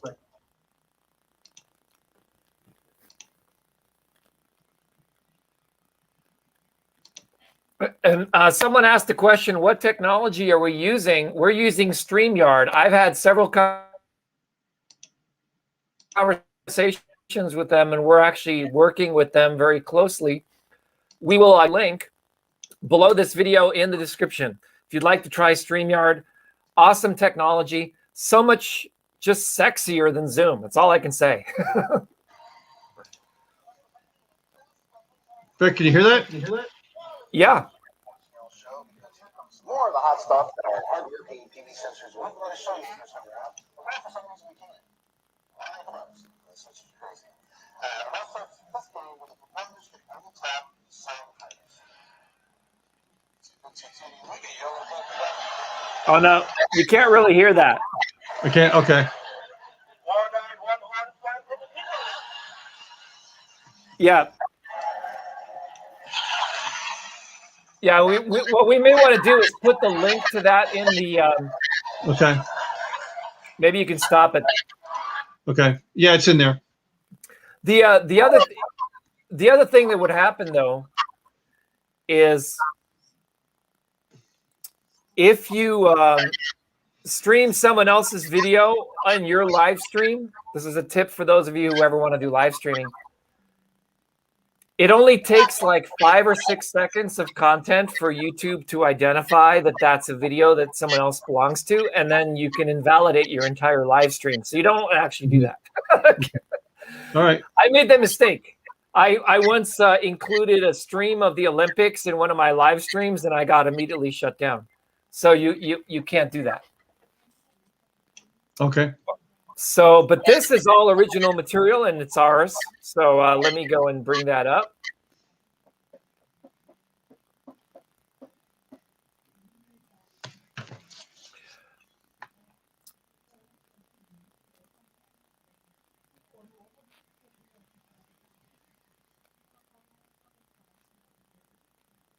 Actually define who you are, okay? Whether you're wealthy, poor, healthy, sick, happy, sad, winning, success, failure, losing, it goes both ways. These are words that many of us have used and probably heard many, many times, okay? How many times have you pronounced them with your lips to yourself or to somebody else? I'm so tired of being broke, or I'm just so tired all the time, or I'm happy, or I'm sad. Listen, if somebody can make you happy, sad, or glad, then you've been had, okay? Because can anybody really make you do anything without your permission? You in turn have to give them permission to do that, to feel that way. And remember, you're managing your state, you're managing your energy state, and you can't let your feelings dictate your life, okay? And I'll go into this a little bit later. It could be about your career, your schoolwork, relationships, network marketing, business, whatever. And chances are you have said such defining, creating words more times than you can remember. Because remember, when it comes out of your mouth, it's going into your ears and you're solidifying and anchoring whatever you're saying to yourself. I don't want to be poor. Well, what's that doing? It's sending out the vibration to the universe, poor, poor, poor, and you attract more to yourself, okay? Versus, I want to be rich, totally different, okay? You might think you mean the same thing, but it's totally different. So the physical words out of your mouth are totally different. I'm putting together a sales masterclass, and words are super crucial, okay? And not only the words, but how you say the words, the inflection in your voice, the energy and passion in your voice, very, very different. So you can say one word one way, and then you could say the same thing a different way, and you get totally different results, right? Most people don't know this, but words are very, very powerful. What you declare with your mouth can cause great benefit or great harm.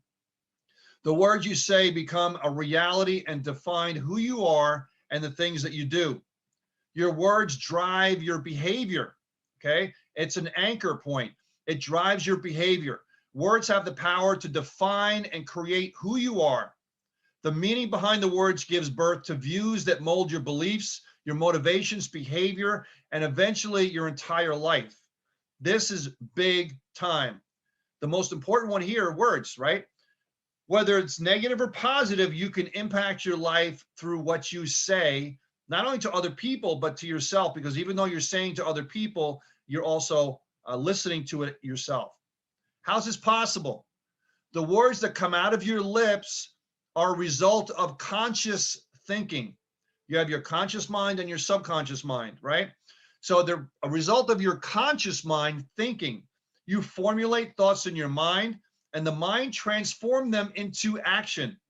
In parallel, your unconscious side of your thinking, they feed on those thoughts to form your personality, your attitude, approach, and other related acts. Okay, so conscious mind is saying it, the subconscious mind is absorbing it. It feeds on what you're saying, okay?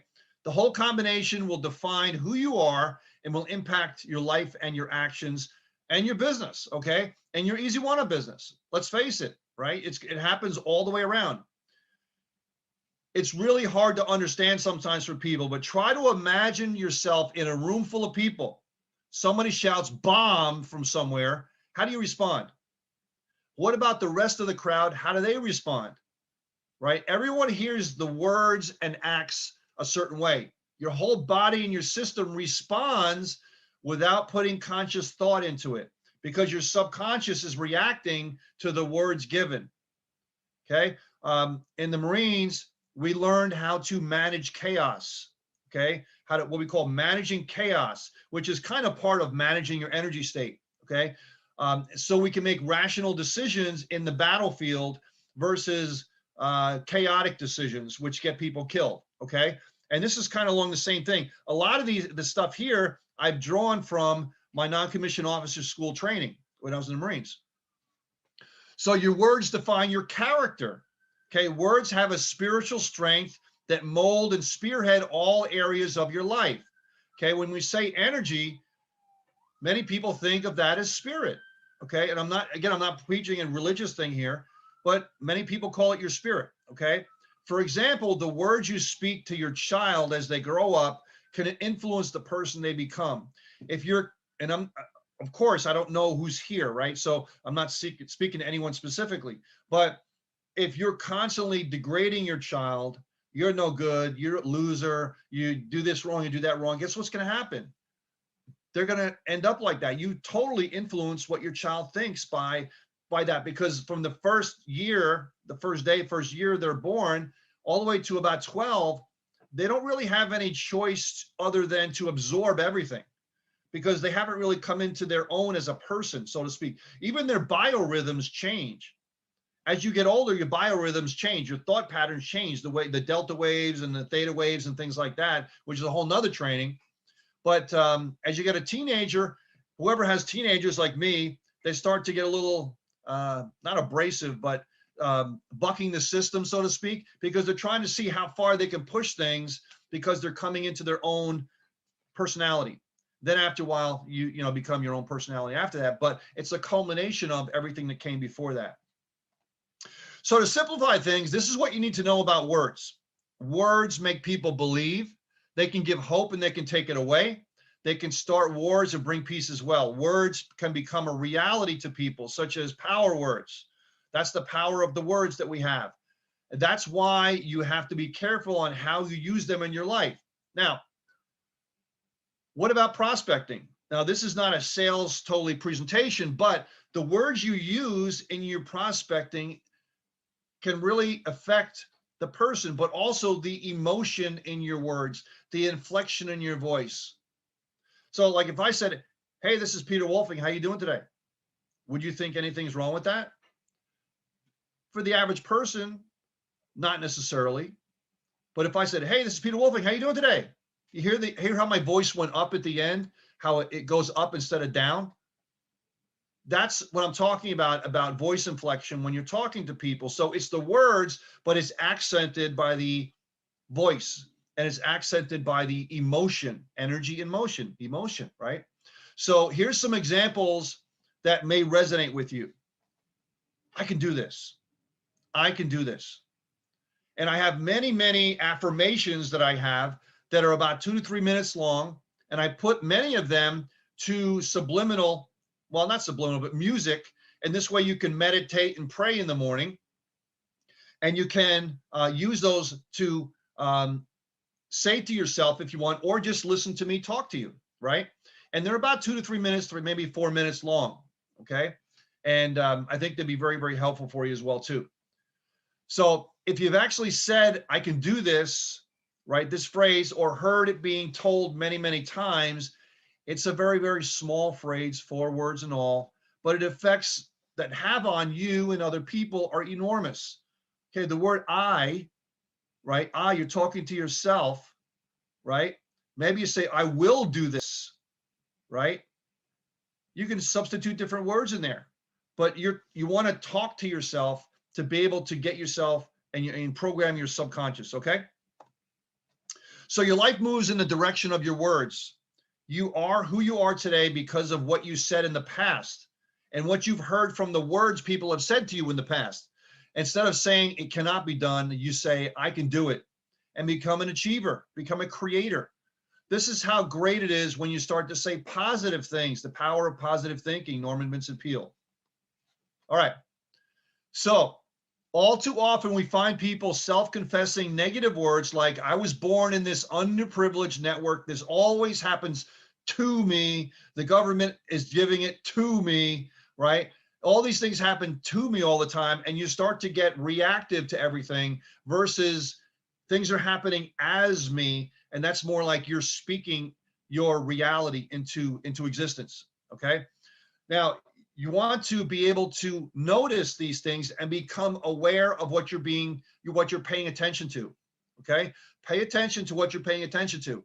Notice what you're saying to yourself. I was born in this underprivileged neighborhood, and this is where my life will end. Or my father was an alcoholic, and so was his father. Therefore, I'm doomed to be remaining an alcoholic, and so on and so on and so on, right? When you start to utter negative words like this, you become a self-fulfilling prophecy. Okay, and your future is more than likely going to be the same way.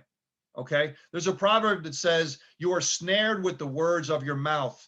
If you allow your lips to say poor words, you have a poor life. If you don't speak in favor of your health, you will spend a lot of time fighting illnesses, mainly because of mentality, right? I'm sick all the time. I'm tired all the time. Maybe you're probably not, but you're telling yourself that, and eventually your body reacts that way. If you don't speak in favor of your financial prosperity, you may spend a lot of time trying to overcome your current financial crisis. Hey, listen, I say all the time, making my first million was not the difficult part. The difficult part was feeling that I was worthy to make the money, because I was programmed by the words said to me when I was growing up. I didn't think I was worthy to do that. And I kept on sabotaging myself all the time. When I would get a certain success, I would do things to sabotage it and go back down and I had to do some big introspection to be able to find out why. I actually spent money to go see somebody, a multi-million dollar earner. I spent $20,000 to sit with him for 8 hours. And we went through all of this. And what I found out is that I had worthiness issues, right? I didn't think I was worthy of it. And that was a big thing, so even people like myself and people like Victor, we have our own mentors too. So everybody needs mentors for any reason. You go talk to people that make a lot of money. They have a coach or mentor for physical. They have a coach or mentor for business. They have a coach or mentor for spiritual. They have a coach or everything, right? Because they want that 1%, 2%, 3% edge, which could mean millions of dollars for them. And thus we can learn from that.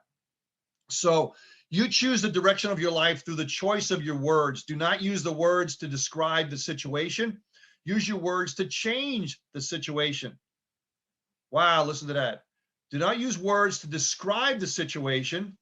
Use words to change the situation. Let me give an example. Instead of saying, I'm so stupid.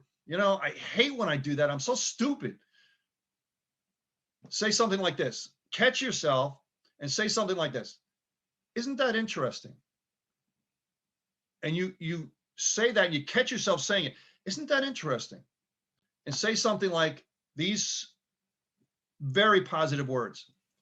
Up until now, I may have said that I was stupid, but now I'm making a different choice.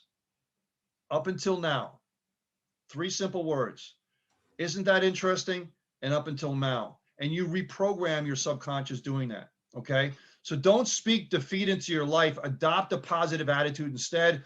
You are not poor. You are not poor, right? You just have not yet found your wealth, right? Because the facts and truth about your life are two totally different things. The facts are that you may be poor right now, or the facts are that you may not hit your stride in easy one-up right now. But the truth is you can make it any way that you see fit because you have choice. It just hasn't happened yet. You just haven't had it click yet. That's the truth, or the facts. I'm sorry, the truth, right? So the facts are just what's happening now, but the truth is what you create to make it, right? And you can always change that stuff. Peter, before you go on, I want to share a Yeah. little tip. Can I do Sure. that? Uh-huh. Something I learned from the late, great 𝗵𝗃𝗃𝗃𝗃, who created Silva Method. I studied with him back in my 20s. And he taught me this little trick in hypnosis. If you catch yourself, you just say cancel, cancel, and then polarize it. So you say, okay, I don't have enough money to do this program that I want to, I want to do. Then what you do is you say cancel, cancel. You would say, I am creating the money I need. Boom, right? You have to say cancel, cancel, because your mind is like a computer. It's like your hard drive is full. You ever have that where your computer starts malfunctioning when your hard drive's full? Yeah. So you got to clean some of that out, and cancel just kind of cleans it out. So awesome. A little tip for you. Yeah, awesome. Great stuff. So whatever you do, do not go around cursing your future, but rather bless your life with positive words instead. Speak wealth and abundance over your life and that of your family. Speak health over your life and that of your family. Speak peace over your life and that of your family. All right. So closing out this section, invest in positive words for a positive outcome. You're like a gardener, okay? Words are like seeds. You give life to what you're saying. So if you plant the right kinds of seeds, you'll live the right kind of life. You're not going to get a redwood tree if you plant a cucumber seed, right? You have to plant the right seeds, right? You're going to live the right kind of life at that point. But depending on how you feed it, how you water it, how you pull out the weeds and so on, that's when you're going to give birth to that. We can't say how long that's going to happen, right? You have to give the miracle grow to it, and the miracle grow comes from you, right? So you reap what you sow is kind of another way to say that. So if you want to enjoy your life, if you're going to be having a life that's positive and inspires, encourages people around you like a world-class sponsor should, right? You have to plant the right seeds. And anybody can do it, and anybody can achieve anything with the right kind of attitude. And it all begins with the words you form in your own mind and express through your lips. All right. So if you're doing that and you're bringing people into your business, be careful of what you say to them and give them a chance to sprout. Feed them, be the gardener. And sometimes people will sprout right away, and sometimes they'll take a little while, but never give up on them. Okay. Because you never know when they're going to sprout and when they're going to start giving flowers. All right.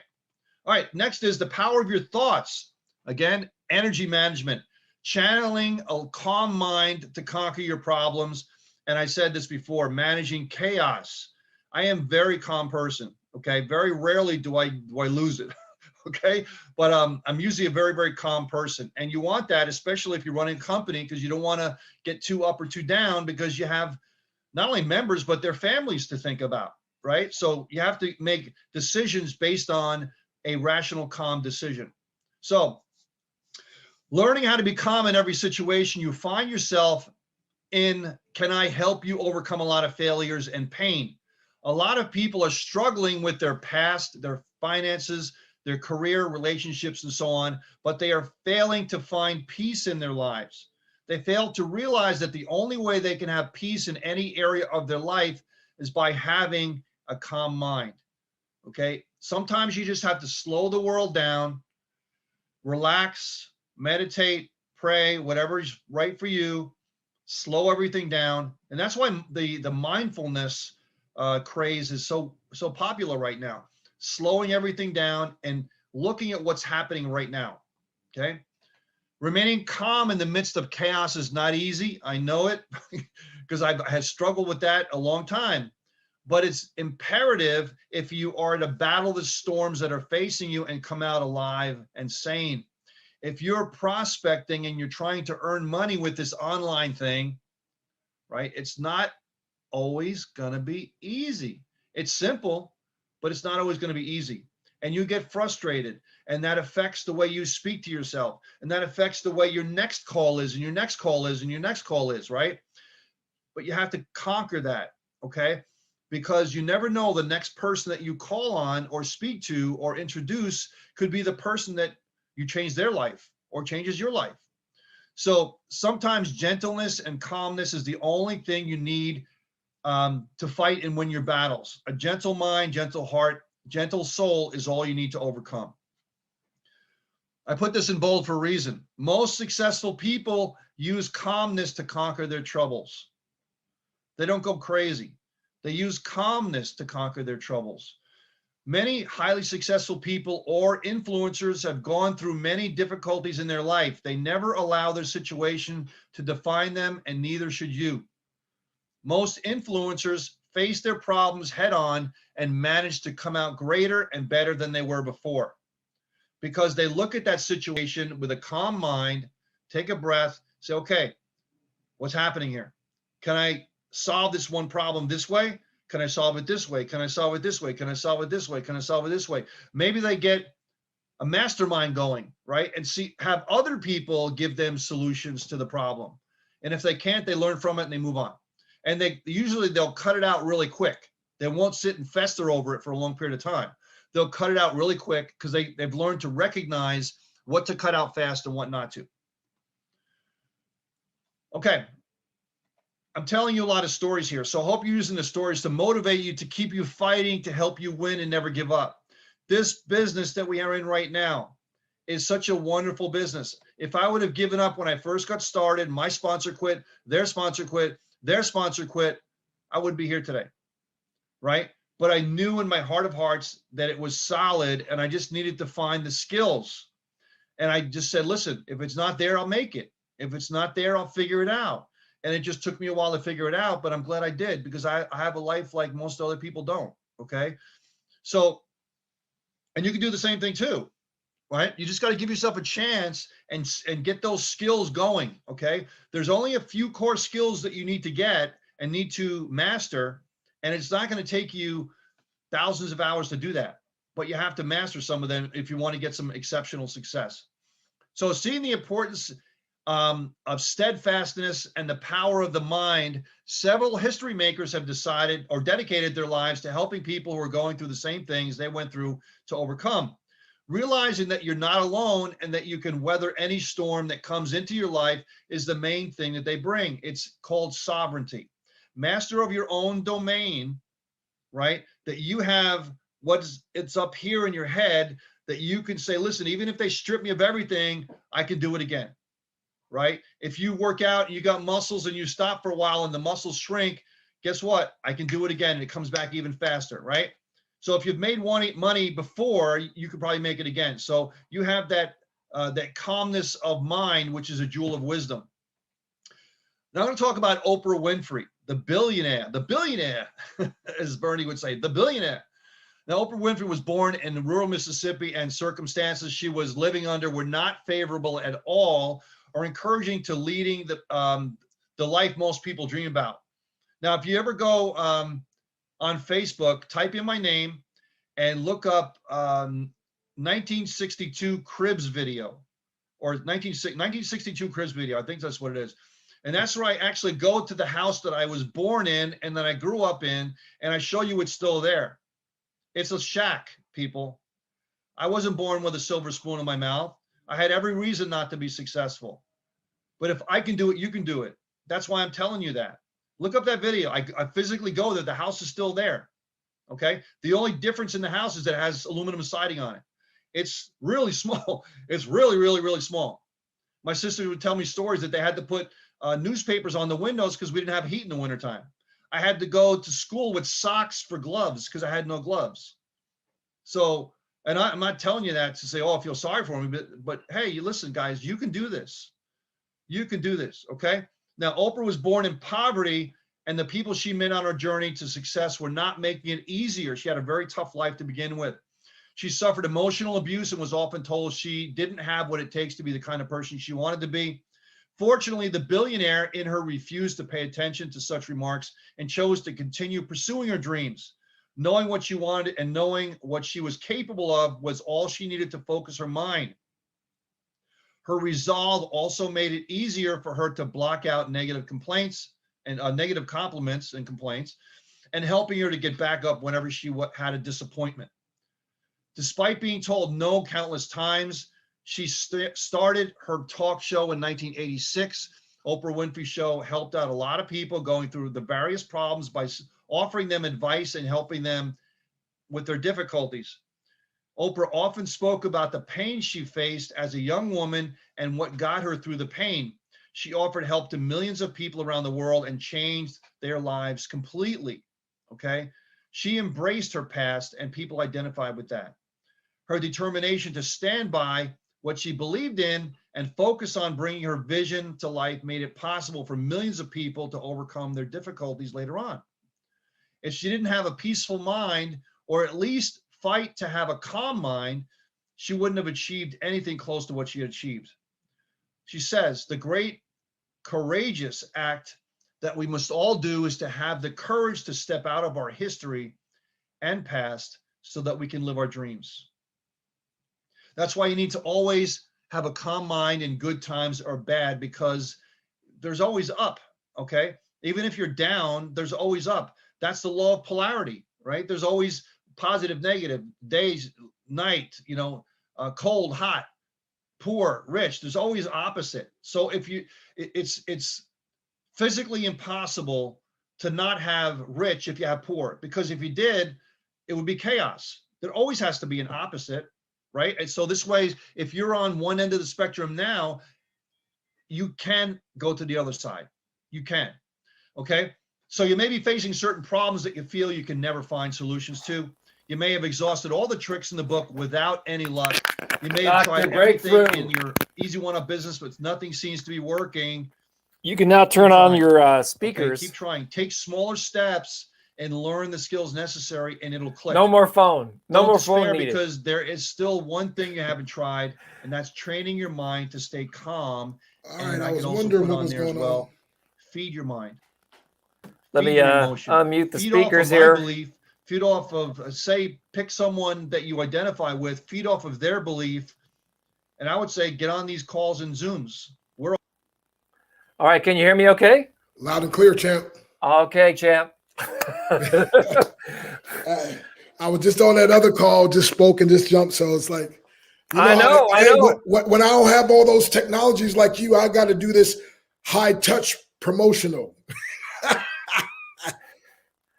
Well, the thing is that high touch is what this is all about. But, it's kind of like my chiropractor. He once said, the human body is designed to repair itself with the help of another.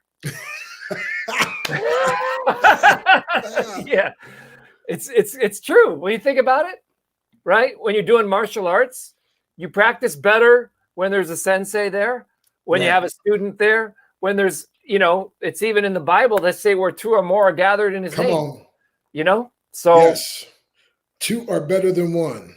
Yes. So yeah, that was intentional mentoring that we do every Monday night. And we had people that already had, they've got it on speed dial. They know every Monday to call in. And we there's no way we could email them. We email them, hey, we're live on YouTube. They say, oh, I'm not checking my email. I'm too busy. I'm too overwhelmed. Most people, I was looking at your schedule. Let me bring up your schedule because a lot of people don't know what this thing is that we were talking about. I was so excited. You were excited about it, but I'm just looking at the Breakthrough Challenge. And let me bring this up on my monitor here. Okay. So that we can talk about this great event you have. Okay. Let's do it. I'm going to share my screen. and just this one right here, and you'll see our cameras will stay. Bam. See that? Bam, bam. Here he is. We can make it kind of small, make it kind of like that. Okay, so I can make it a little bit, you know, so we got a little bit more camera space. I see you, Vic. I see you. All right, I can also make it a little bit. Let me make it a little, I'll make it a little nicer looking so we can kind of go through it. I'm kind of a hands-on guy. There we go. Ooh, doesn't that look nice? So, okay. Nothing can hold you back. It's breakthrough time. Okay. Come on. So the challenge started today. Yep. Okay. We actually Sunday I just sent you a text too. We had a bonus day Sunday with Tom Ziegler. But yeah, so the actual official day was today. So we called Sunday day 0. Today was day 1. Like tomorrow's day 2. Yeah. And I sent you a text. So our general sessions are 10 to 11:30 Central, right?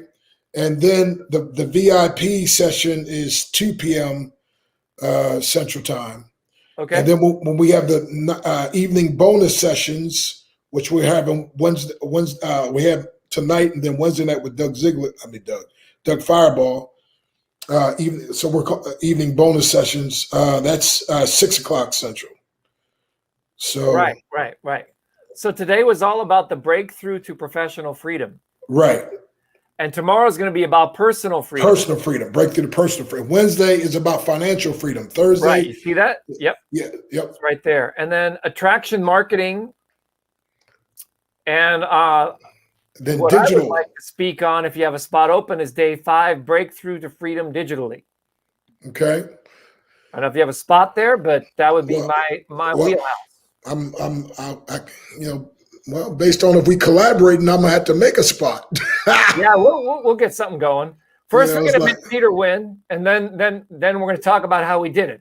There you go. That's what we'll do on Friday. There you go. Well, okay. The actual. Let's see. Well, I'll have the lady show me each day, like who's leading, whatever else. Yeah. So okay, yeah. So Saturday is the celebration time. Saturday morning, and then I'm gonna do an extra bonus session Saturday night for something that's like, look, guys and gals, and so we can.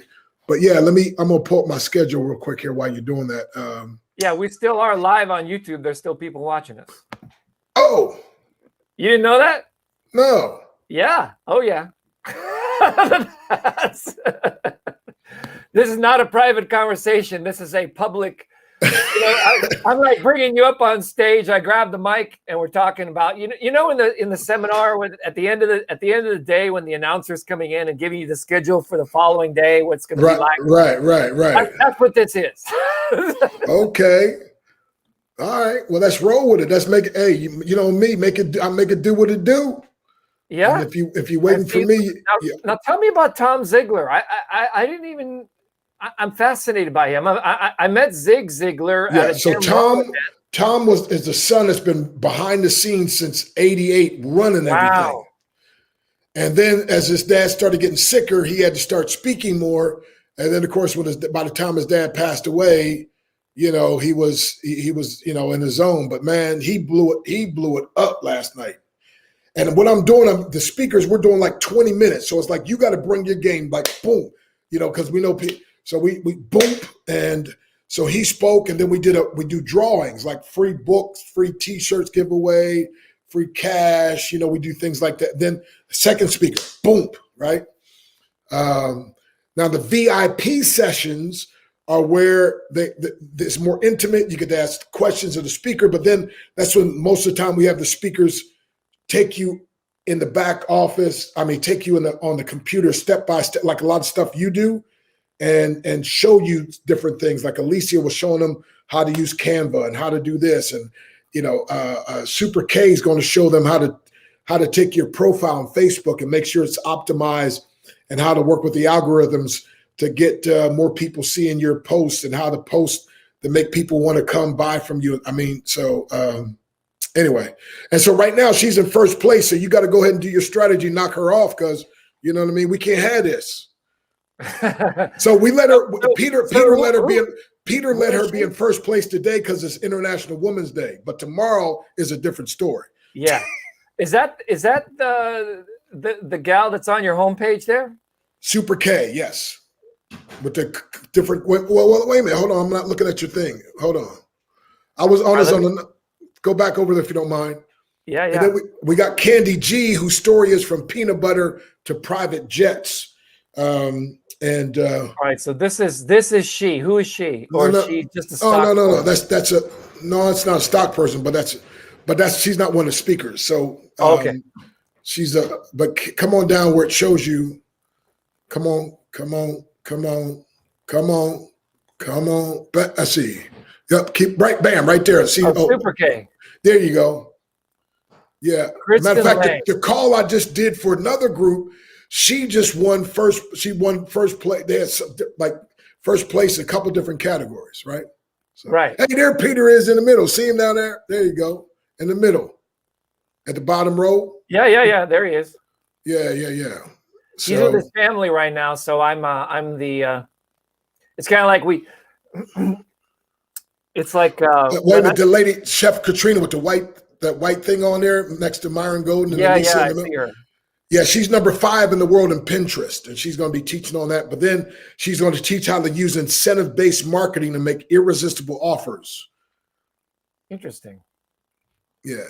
So let me go look her up. Kristen Lay, Super K. Yeah, Super Lay. Yeah, she's rebranding herself as Christian Lay, and now she's doing Super K. Everybody's rebranding themselves. Except for me, I'm staying Dr. Breakthrough. Because I got more breakthroughs. I got to keep breaking through, baby.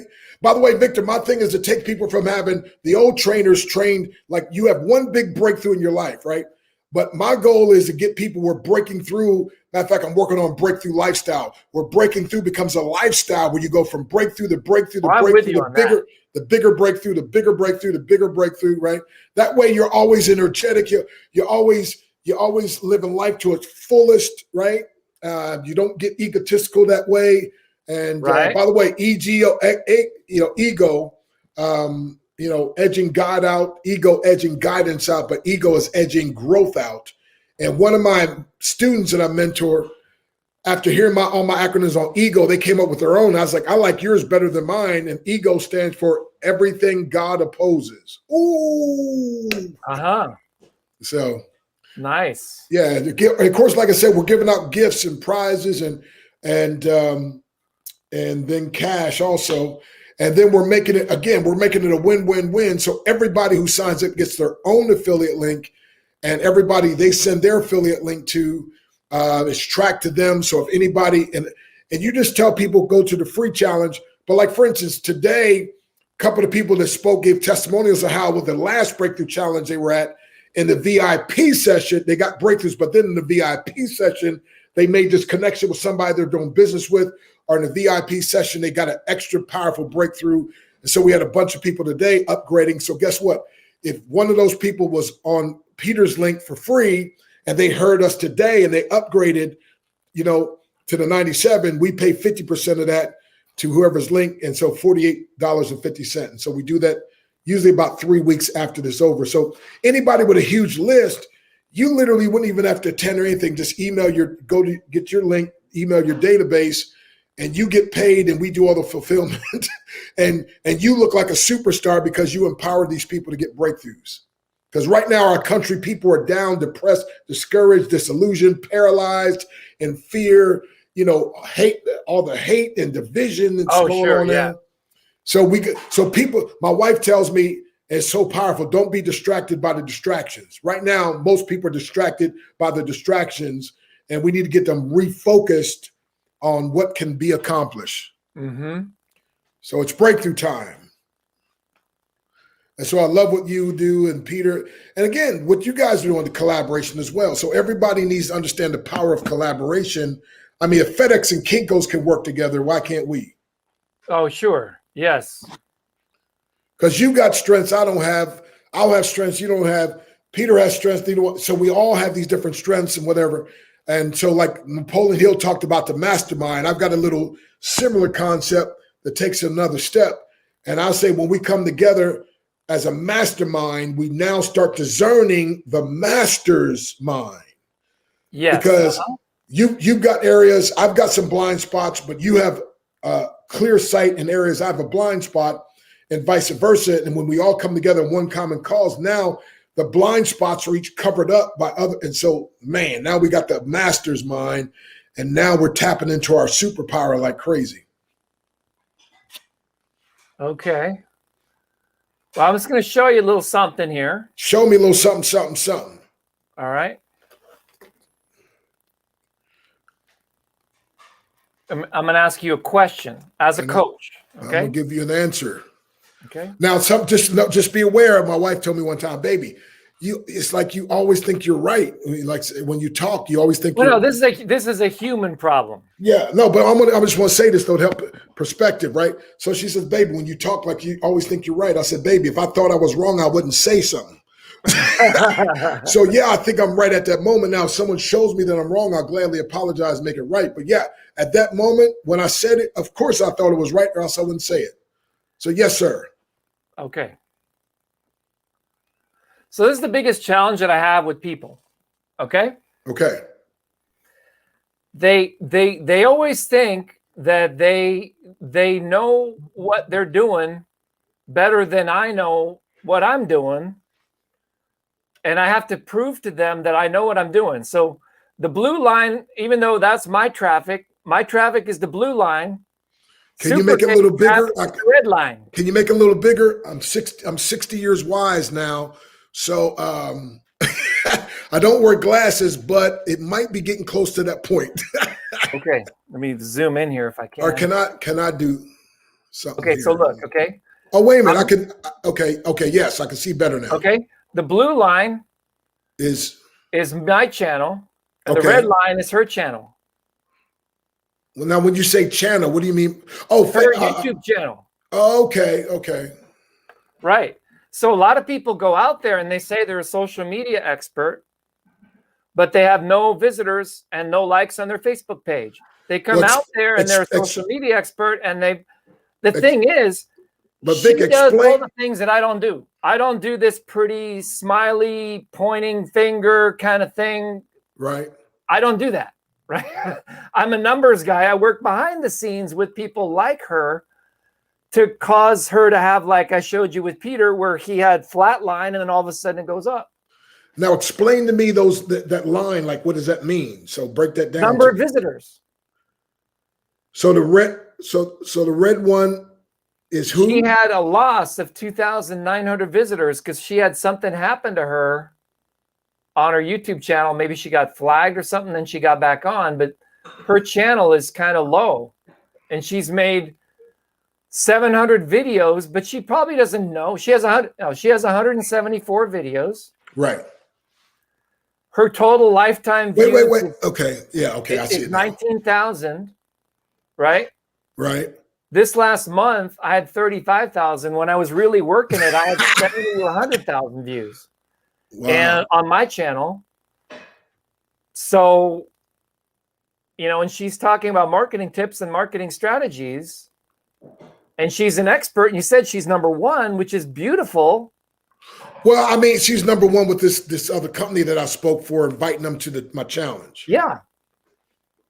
But then they hear a guy like me, and I go, well, okay, so when I look at your numbers, you had negative 2,900 people. And I had 35,000 people. Maybe I could help you with your YouTube channel. That's why you and I are collaborating. I want to have with them. And then when I tell them what to do, they go, oh no, I don't want to do that. Well, I'm not that way. If you tell me, see, we're martial artists. As a martial artist, I learned, you show me or tell me what works better than what I'm doing. On, wax off. Okay, do this and do that, right? That's what she needs to do.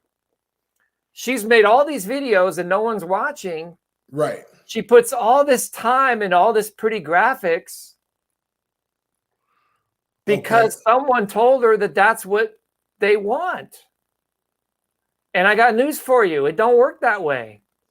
Well, the numbers are showing. So like you said, 100 numbers don't lie.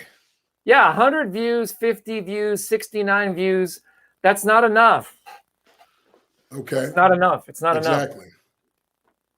Well, I'll be honest with you too, and as I'm always honest. I don't know why I even said that. I get that from people, but that's one reason I slow down on making videos, because it's like, why am I doing all this and I'm getting 100, 200 views, or in some cases less.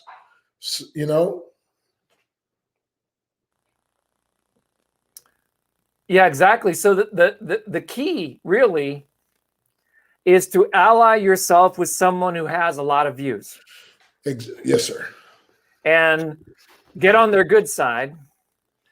Am I on your good side? You're on my good side. Yeah, of course. Okay. But here's the thing: is like that's the side I want to be on. I could probably increase Les Brown's views by 20 or 30% by tweaking a few things. And then that overflow we could feed back to your channel. See, that was my vision. That's what I realized.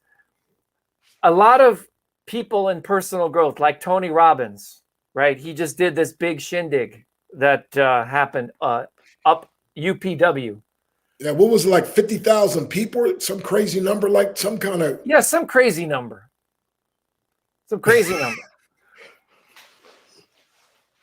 And for 4 days, they were all these people, and they're all in Zoom, and there was all virtual. And, I know some of the guys that were marketing it and stuff like that. But when you look at what they're doing, with 1 or 2 small little changes, we could increase them by 20 or 30%. That's what I call like the butterfly effect, right? And I call that the breakthrough. Yeah, that's a breakthrough. But what I want to do is, okay, say, don't pay me to do that. What I want in exchange for me doing that for you is I want you to send traffic to Dr. Breakthrough, right? If I send it directly, now picture this. Okay, here's how it works. This is the only way it's going to work. As I thought about this long and hard. It isn't going to work if I have a lot of traffic, okay, and then I send you the traffic. It's not going to work that way. What's going to work is if I do for something like Les Brown, and I say, okay, what you need to do is send traffic to Dr. Breakthrough on my behalf. So it creates like a triangle. I do the work for him. He gives the benefit to you. And what that does is it causes the organic nature of YouTube to go, oh, cool, thumbs up. It's all cool here. You see what I mean? Right. So how do we convey that concept to these people that have, obviously, she spent a lot of time, a lot of money. She's doing great art and stuff like that, but she's just not getting the reach. Vic, say no more. I'm the connector. So we do what we do. You collaborate, and then I connect her. And I mean, I can put you on the phone with her tonight if you want. No, we're not ready for her yet. Right, but I'm just telling you, my philosophy is if you're waiting for me, you're already late. So I do stuff like that. Like my greatest strength is immediate implementation. Yes. Right? Yeah. And she's probably way more versed in Instagram. And as a matter of fact, she texted me while we were talking. Uh-huh. Right? She might be watching this broadcast. No. If not, she'll probably be watching it later. But yeah, she's got a great presence. Okay.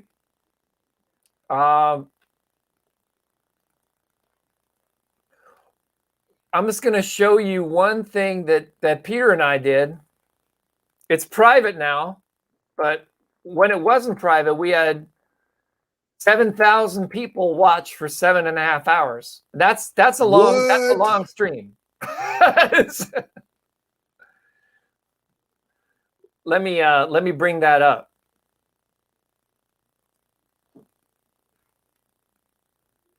Okay, I'm no longer sharing my screen here, so I'm going to bring that up. Well, before I do that, just to show that I'm not just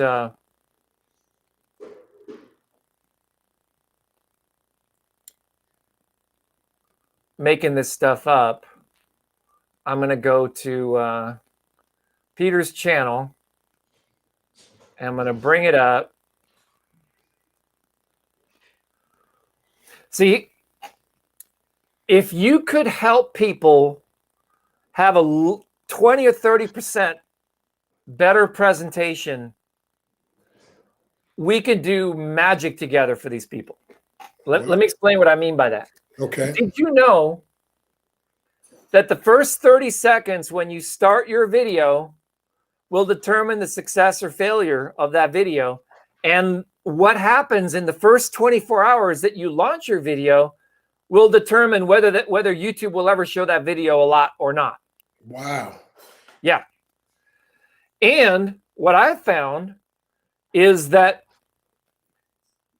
we think and we speak in a form of language that YouTube does not understand. See, what they want to hear is if your video is about, let's say, what's tomorrow's topic? Personal freedom. Personal freedom, right? Break through to personal freedom. Break through to personal freedom. They want to hear you say, are you struggling with personal freedom right now? Well, if you'd like to have a breakthrough with personal freedom, then this video is for you. In this next 5 minutes, I'm going to tell you this, this, and this. Oh, let's go. And that's what they want to hear. They want to hear that. Now, so kind of like when we speak, tell them what you're going to tell them. Yeah. But what ends up happening, and this is like the secret that I'm teaching over and over again. Well, you know, we got to hear something. You're not going to be good at it. But you got to hear something. But you got to hear something, Vic, 7 times, 7 different ways, or from 7 different people before you get it. So teach me. I'm going to start teaching, and then maybe you'll get to be that 7th person where they get it when they hear. Exactly. That's exactly what we're talking about. Right. So here's what I suggest people do. Don't stress yourself out trying to think about what you're going to say in those 30 seconds. Make your 5-minute video, okay, as good as you can. Listen to it yourself, and then play it for someone that you trust or someone that, like a mentor, right?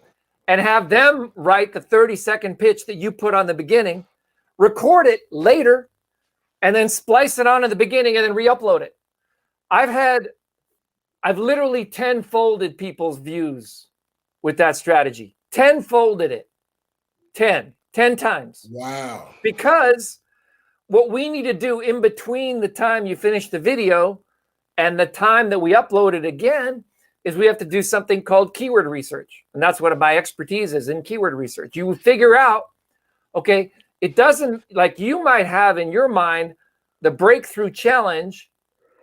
Other people have in their mind, how do I quit my job and make money from home on Zoom? That's what they're thinking. And they type that in, right? And meanwhile, you got people out there that are saying, well, how do I do this? And they don't come up in their mind thinking, oh, the breakthrough challenge. They're not thinking, how do I have a breakthrough? They're thinking, how do I make money, right? How do I tie my tie? You know that one of the #1 searched for terms on YouTube, you know what it is? It's still been that way. It's been that way for years. I heard you say it, how to tie my tie. How to tie a tie. I thought about it. I thought about making a video called How to Tie a Tie because I'm actually one of the few people that does know how to tie a tie. And I think, you know what? Just make a simple video and teach people. See, what people will do is they're going to go through that. They're going to look at the pretty thumbnail. They're going to look at the text. They're going to look at the title. They're going to look at you. They're going to look at how many times it was viewed, and they're going to look at the length. And if your video is 15 minutes on how to tie a tie, and my video is 2 minutes on how to tie a tie, and I got 10,000 views, and you've got 50 views, right? Right. Who's going to get the views? Who's going to get the most traffic? Well, if I only have 50 and you got 10,000, you are. Right. I mean, well, there's a catch. There's a catch. Okay. For $500, I can buy around 10,000 views on YouTube. I know how to do it. It's no problem. The problem is those views don't count. Okay. They count from a public perception and a social proof perspective, but they don't count in terms of the algorithm. Okay. And a lot of people don't know this. Okay. Did you know that I didn't know this either until recently. If you autoplay your view on your website, like, let's say you take your video and you put it on your web page and you have it automatically play and you send a bunch of emails out, Right. that don't count either. Oh, wow. Because it's too easy to fool, right? Think about it. You could hire some people in India to say, hey, get my view count up. And all they do is post it on 100 different websites and have little bots clicking on it all the time. And then your view count goes up, right? So Google has measures in place to prevent that. They actually want to see someone go to youtube.com, type in something to search for, click on the search box, see the little thumbnail come up, and click and play the video. And then that's how it's like a college professor approach. I once had a client, he was an actual college professor. And I taught him how to game Google. I told him, here's what we do. We're going to call your blog. He had some really obscure blog about some business park in China or something like that, only someone who really cared would know to even look for this thing. So it's pretty easy to find. He was the only game in town. So what I had him do was I said, okay, go to your, you've got 300 students and they're watching you at the university. Give them a homework assignment on the blog post and tell them to go to Google and search for their homework assignment. And that's what he did. The next day we went back there, and whenever you typed in the keyword in the auto suggest, it was his thing. We actually manipulated Google's auto suggestion algorithm with 200 college students that went out there and made him rank. So that's kind of like, that was years ago, but you can do the same thing on YouTube by having a whole tribe of people searching for one thing. Doesn't have to be complicated. So like if you search for my name, Victor Grant, with Neil Patel, the world's foremost leading SEO expert, my video is number 1. So what you want to do is have Dr.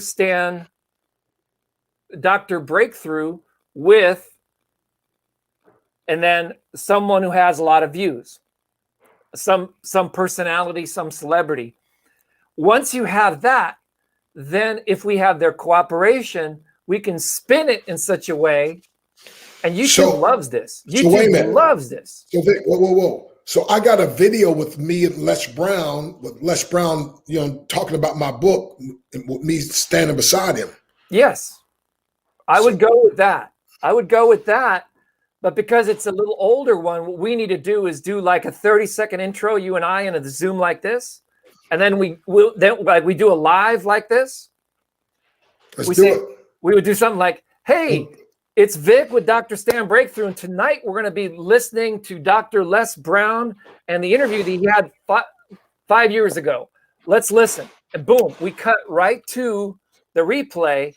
And can we do it right now? You can record it right now and just splice it and cut it out and use it. Yeah, we can do that. We can do that. Well, come on. What you waiting for? You're Vic. You're the guy with all the magic, the music, the magic. Come on. Yeah, well. I told you, you thought I was joking when I said I'm an immediate implementer. I love that. You know what show I love? Yeah. Have you seen the morning show? Do you ever watch that? I do not. Oh, you must watch. I've heard the name, but I don't.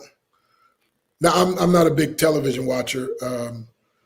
Okay, so if I search for Dr. Les Brown, yeah, so that's what these motivation madness guys do. Let me show you what these guys do. Okay. By the way, if you guys want more, then you want to sign up for this guy's breakthrough experience. Links below in the chat. My little plug for you. There you go. Breakthrough with Peter. Yeah. So are we going to shoot the little intro right now, man? Or come on, man. Yeah. We're going to shoot that little intro right now. And I'm going to first find the video. Should I hold up the book that he's talking about, or because of my, you know what I mean? Does that help or no? It might. They mainly care about what we say. Okay. Because I'm a sight person. You know what I mean? Yep.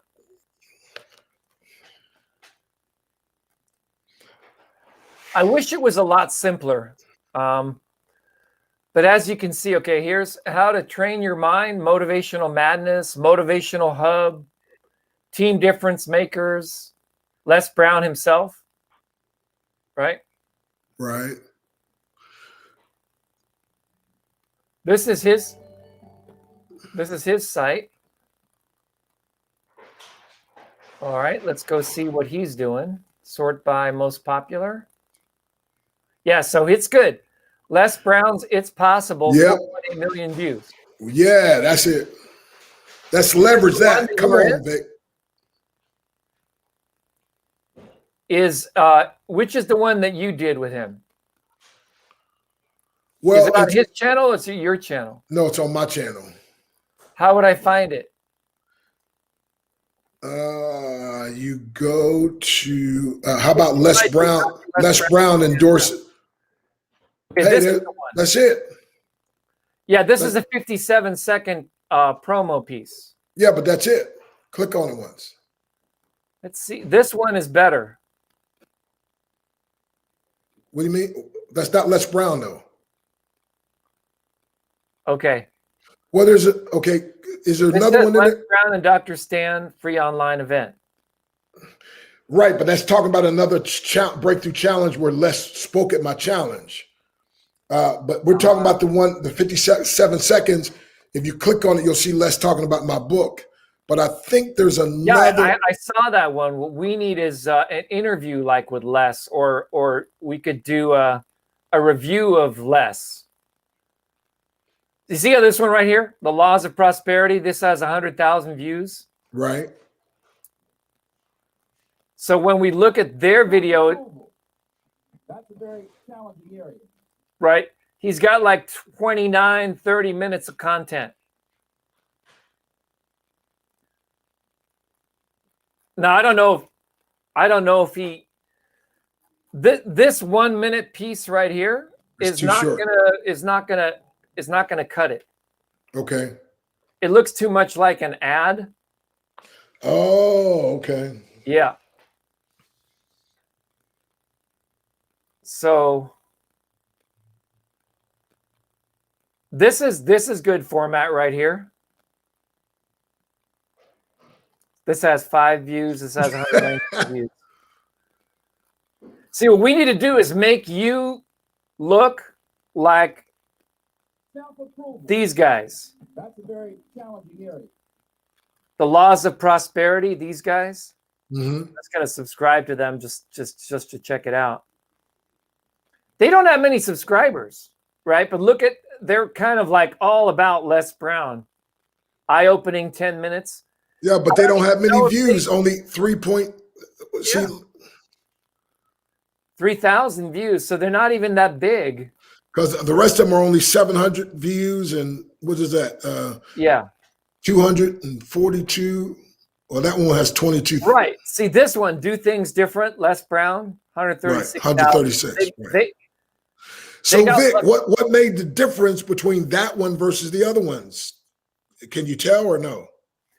It's a lot of things, but the biggest thing I would say is the thumbnail and the time and the view count. Right? This one just looks like a winner, right? You see that? When you go to Les's own channel. Okay. Self-approval.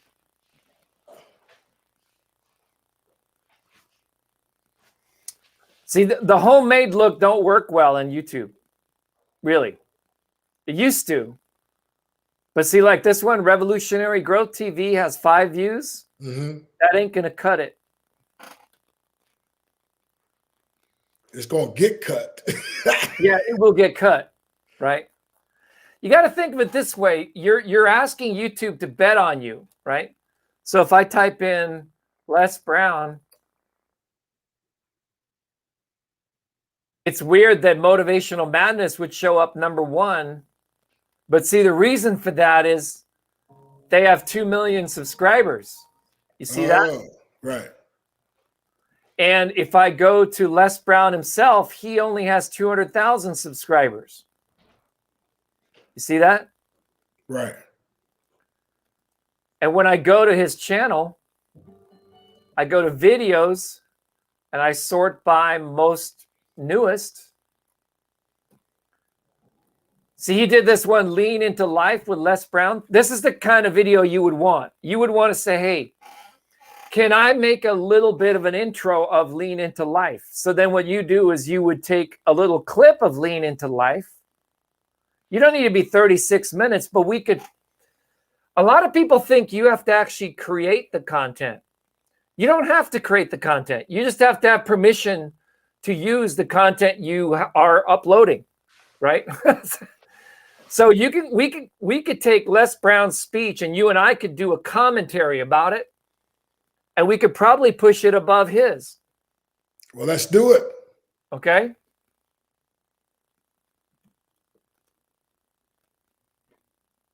Hello, everybody. How are you? Yes, I to keep in mind, you want to be successful. Okay, so he's not actually on video. It's just a photo of him talking. Right? Mm-hmm. So that's not a good example. Do you have the ability to get him on camera? What do you mean get him on? He's listening. I'm in Texas. He's in Georgia. Wherever you are. No, I mean, we give him a link like this to StreamYard, and he could come on and just say a few words to endorse you. Oh, yeah. I can see about, I can work that out. Yeah. I'm pretty sure. So like this video right here, this is Your Spoken Power. This got 8,000 views, right? See, the thing I see right here, he's doing incorrectly. Let me show you my video, okay?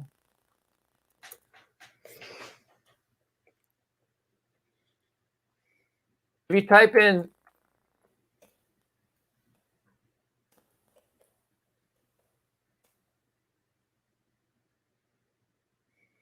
this is the video that caused my channel to go viral. Okay, so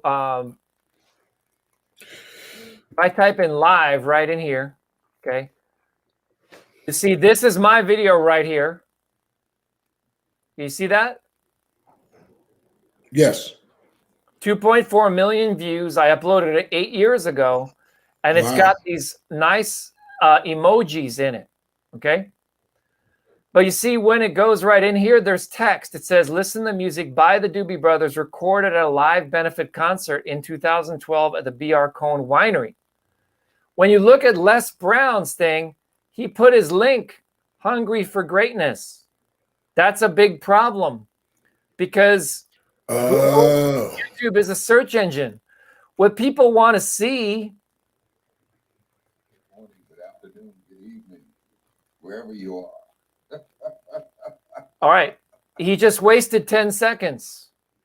Well, okay. What do you mean by he wasted? He said, good morning, wherever you are, right? So he should have been telling them what he's going to talk about. Okay, wait. So the first 10. Out there now, a lot of people looking at, and I look at things differently than most people. I'm always looking at the presentation. How many of you ever look at the quality of the presentation of the defense and the prosecution? All right, so now what I would do is spin this one and I would say how to make your presentation look better, right? So now we go to, this is my software I made. So I'm now going to go in here and I'm going to go and type in presentation. And I'm going to go here to YouTube. I'm just going to see what's trending under the keyword presentation. See, that's the thing. What we have to do is now sculpt. Okay, so presentation ideas. Okay, so we have ideas. So presentation ideas.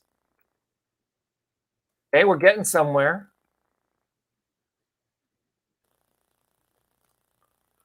All right, so there are 391,000 other videos on YouTube about presentation ideas. So improving, let's try the word improving. All right, it's wide open. So just by adding the word improving, no one has a video on it, right? So improving your presentation, my ideas by Les Brown, okay? That's what we would need to do. That makes sense? So what we would do is we would have 30 seconds. Okay, it could be you that says it. It could be me that says it. I'll do a draft. I'll say, hey, do you want to improve your presentations? Do you ever look at the presentation of how you appear on YouTube and on your channel? Well, we're going to listen to some ideas by Les Brown. I'm joined by my friend, Dr. Stan, aka Mr. Breakthrough, and we're going to learn how to improve our presentations. You ready? Let's go. There. That was like a minute. It might be a little rough, right? But then what I would do is record that, transcribe it. Like we have a little tool. I have a little tool that takes your voice and types it out for you. And then you look at it, and then you maybe do 1 or 2, 3 tries again. And then you splice on the key points of Les's presentation, like 5 minutes or so. And then we cut it back to us. So we're like the bookends, right? And then what happens is we become like those other motivational guys. We're basically taking this great gem that Dr. Les Brown has out there, but no one's seeing it, because he's not doing things the way that the system is designed to do it, right? So then what we have to do is then transcribe a few words, put that stuff in there. That's all technical. We can take care of that. But the first 30 seconds of the first minute is what's going to determine the success or failure of that video. Then we upload that video. Boy, it's going to go crazy, because all of a sudden people are going to go, oh, yeah. In a minute, you told me what I was going to learn. Then you taught it to me. And at the end, you told me, here's what I just taught you, right? Same thing we learned in martial arts. That's how I learned martial arts. That's how you teach martial arts. You with me? I'm with you, bro. So we now know that. I just taught it to you. But Dr. Les Brown does not know that. So we have 2 choices. We could either download his video and just do it for him and say, hey, check out what we did. Or we could get his blessing first. But there's an old saying, my grandmother, better to get forgiveness than permission. Better to beg for forgiveness than ask permission. Well, but not only that, I'm sure he has a bunch of people always saying, hey, I could do this, I could do this. So if it's already done, when you show it to him, now you got his attention. And it may take a couple of tries before the algorithm kicks in. I've had videos of rock bands that I uploaded, and I got the normal, 70 views, 100 views, 200 views. And then like one song all of a sudden had 2,000 views in 24 hours. It's like you can't try to predict the algorithm. There are too many factors. All you can do is have a strategy, execute on that strategy, and keep at it until something pops through, right? Okay, I thought you was going A.L. Williams on me. All you can do is all you can do, and then all you can do is enough. Yeah. Well, all righty, bro. Well, I'm gonna have to get rolling, man. We've been rolling since 3 o'clock this morning. I got a couple more calls I got to get in, and so man, I've enjoyed this though, bro. I've like my mind feels like a parachute that's been opened. Yes, thank you. Thank you. So let me just ask you really quick. If I was interviewing here right now, I'm saying, okay, why did you create this breakthrough challenge? And what can people expect from joining us tomorrow?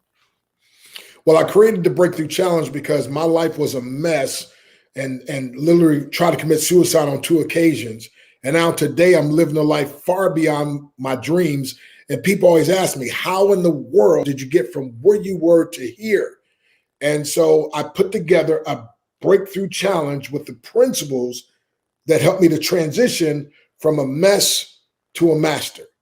And so I teach those in this breakthrough challenge.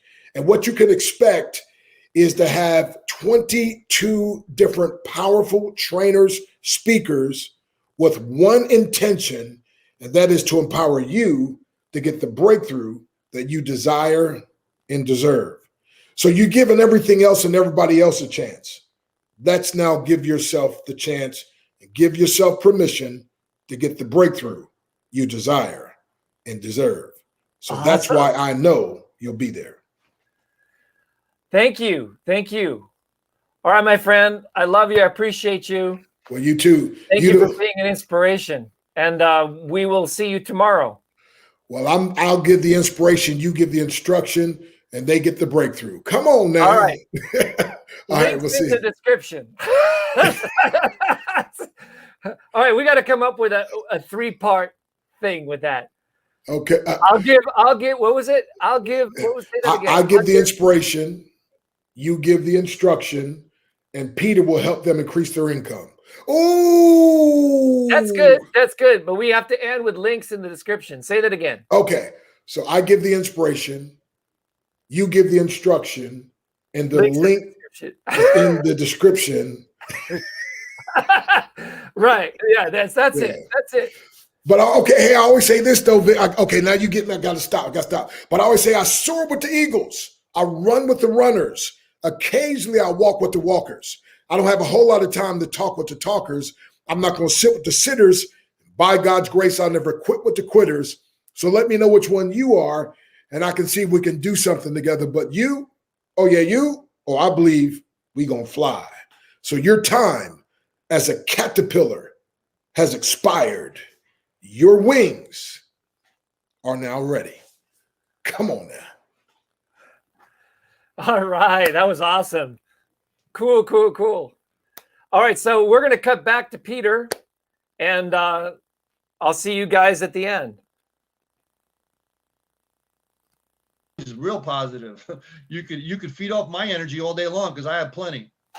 So as simple as it might seem, having a calm mind can help you find the right solution to your problem, because a tranquil mind will help you approach whatever situation objectively. That's what I've been saying.